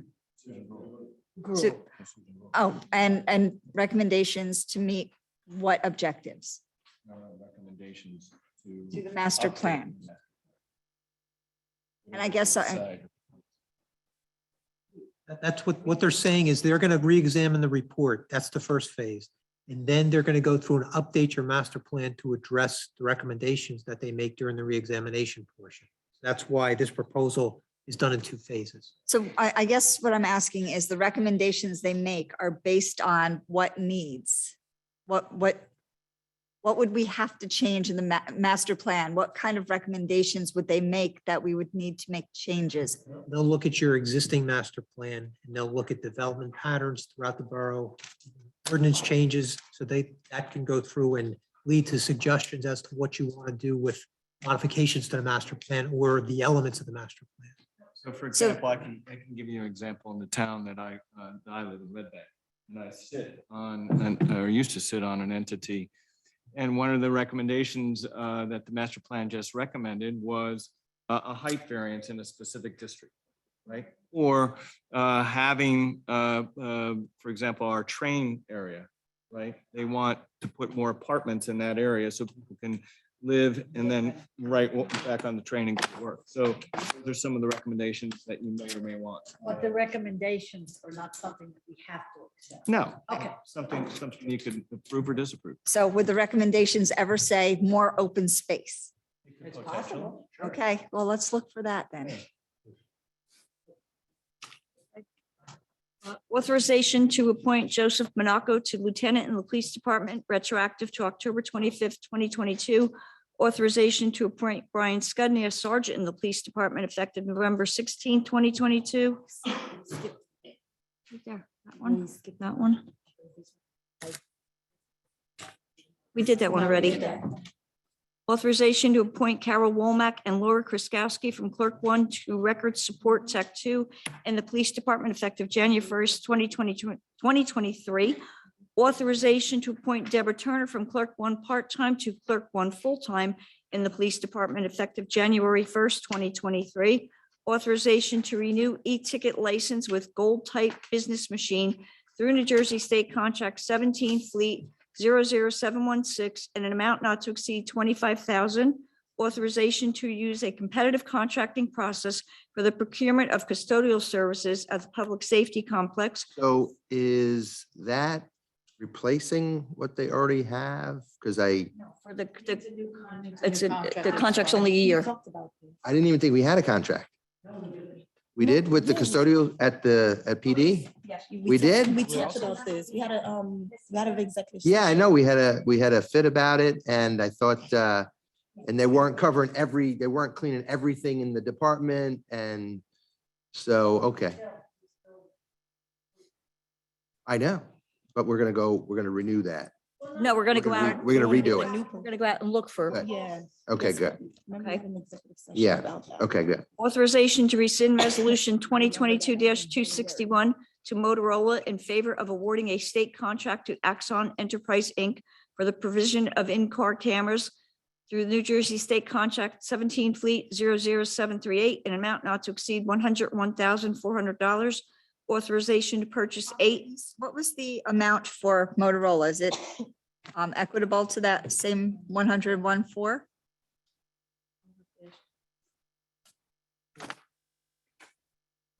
Keep going. I was just wondering. Okay, thank you. Because I believe we do want Axon. That works with all the other. Yeah. Yeah, that's the one.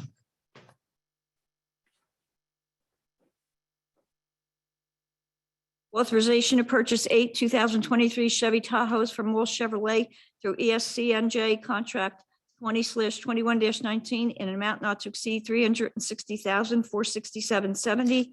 Authorization to award a contract to East Coast Emergency Lighting for lights and sirens on 2023 Chevy Tahoes through New Jersey State Contract 17-Fleet 00761 in an amount not to exceed $163,006.42. Authorization to award a contract to Motorola for Vesta 911 system through New Jersey State Contract T0109/A 83909 in an amount not to exceed $194,095.28. Authorization to call for a certified list for patrolmen from the Department of Personnel. Authorization to appoint Joseph Gottstein from Labor One part-time to Labor One full-time in the Department of Public Works effective November 16th, 2022. Authorization to appoint Jean Jakowski to Clerk One part-time in the Department of Public Works effective November 16th, 2022. Authorization to appoint Jonathan Zabo to Labor One part-time in the Department of Public Works effective November 16th, 2022. Authorization to purchase 3 2022 Ford pickup trucks from Maloof Ford Lincoln, Inc., an amount not to exceed $200,348.37. Authorization to use a competitive contracting process to procure landscape maintenance services. Authorization to award a non-fair and open contract to Core and Main LP for the provision of sampling stations, an amount not to exceed $38,000. Under my CFO, a budget transfer resolution, authorization to cancel outstanding checks, authorization to cancel old outstanding capital ordinances, and authorization to amend the 2022 local municipal budget for the fiscal year 2022 micro grant community policing development program in the amount of $175,000. I'm done. You're good? All right, well done.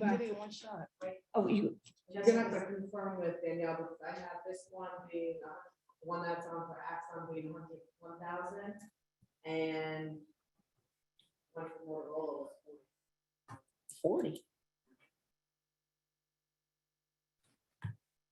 Table. That, I think we should table that. Yes.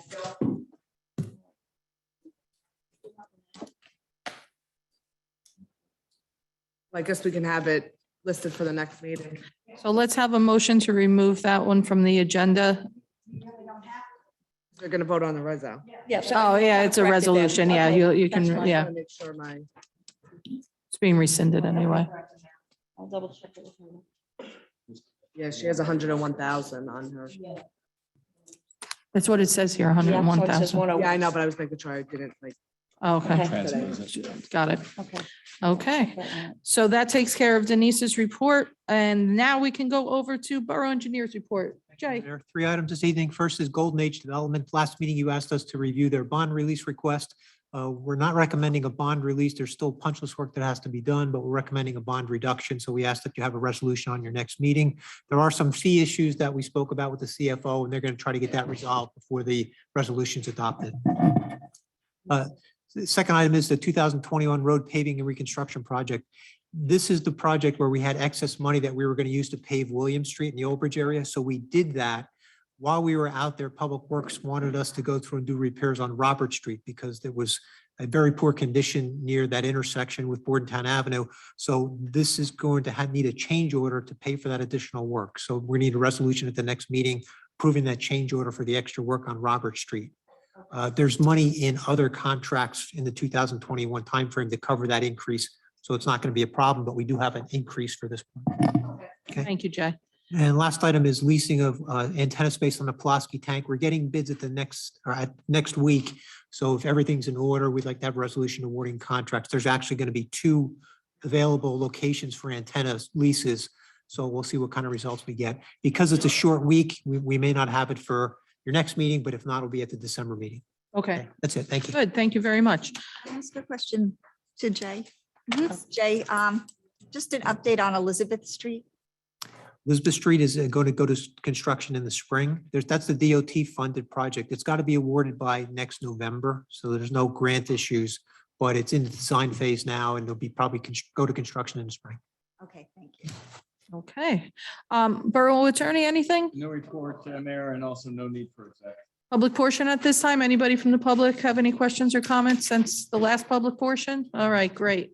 Can I have a motion to close the public portion and adjourn our meeting? I make a motion to Close the public portion. Oh, I'm so sorry, Mary. Yes, you had asked that you wanted to say. Go I ahead. saved this to the very end because I was afraid I would get emotional. The outpouring of people giving me condolences for the loss of my sister. I just want to Oh, say to the Mary, I'm so camera and to the people in the room, like, there's a lot of you in the room that have come to me, and I have been trying to, particularly since I had a baby shower this weekend and everything, I tried to, but I want to thank everybody. I can't personally thank everybody, but I really want to thank everybody that sees this at least. And the amount of students that have come forward. My sister taught at Our Lady of Victories for, I don't know, about 15 years, 20 years, maybe even, Jay. She taught to your kids, right? And the outpouring from the students saying what a great math teacher she was. And I really want to thank everybody. Mary, I'm so sorry. I did not realize. My sympathies to you, but my congratulations also for each, with Melissa. I miss her dearly because that was my prep person that I would sit and talk with. So you know what? I'm sure your sister will be shining upon that baby for sure. So very, very nice. Ladies and gentlemen, did we get a all in favor for public? Do we have a motion to close public with a second? Okay, all in favor? Do we have a motion to adjourn? I make the motion. Second. All in favor? When I'm outside?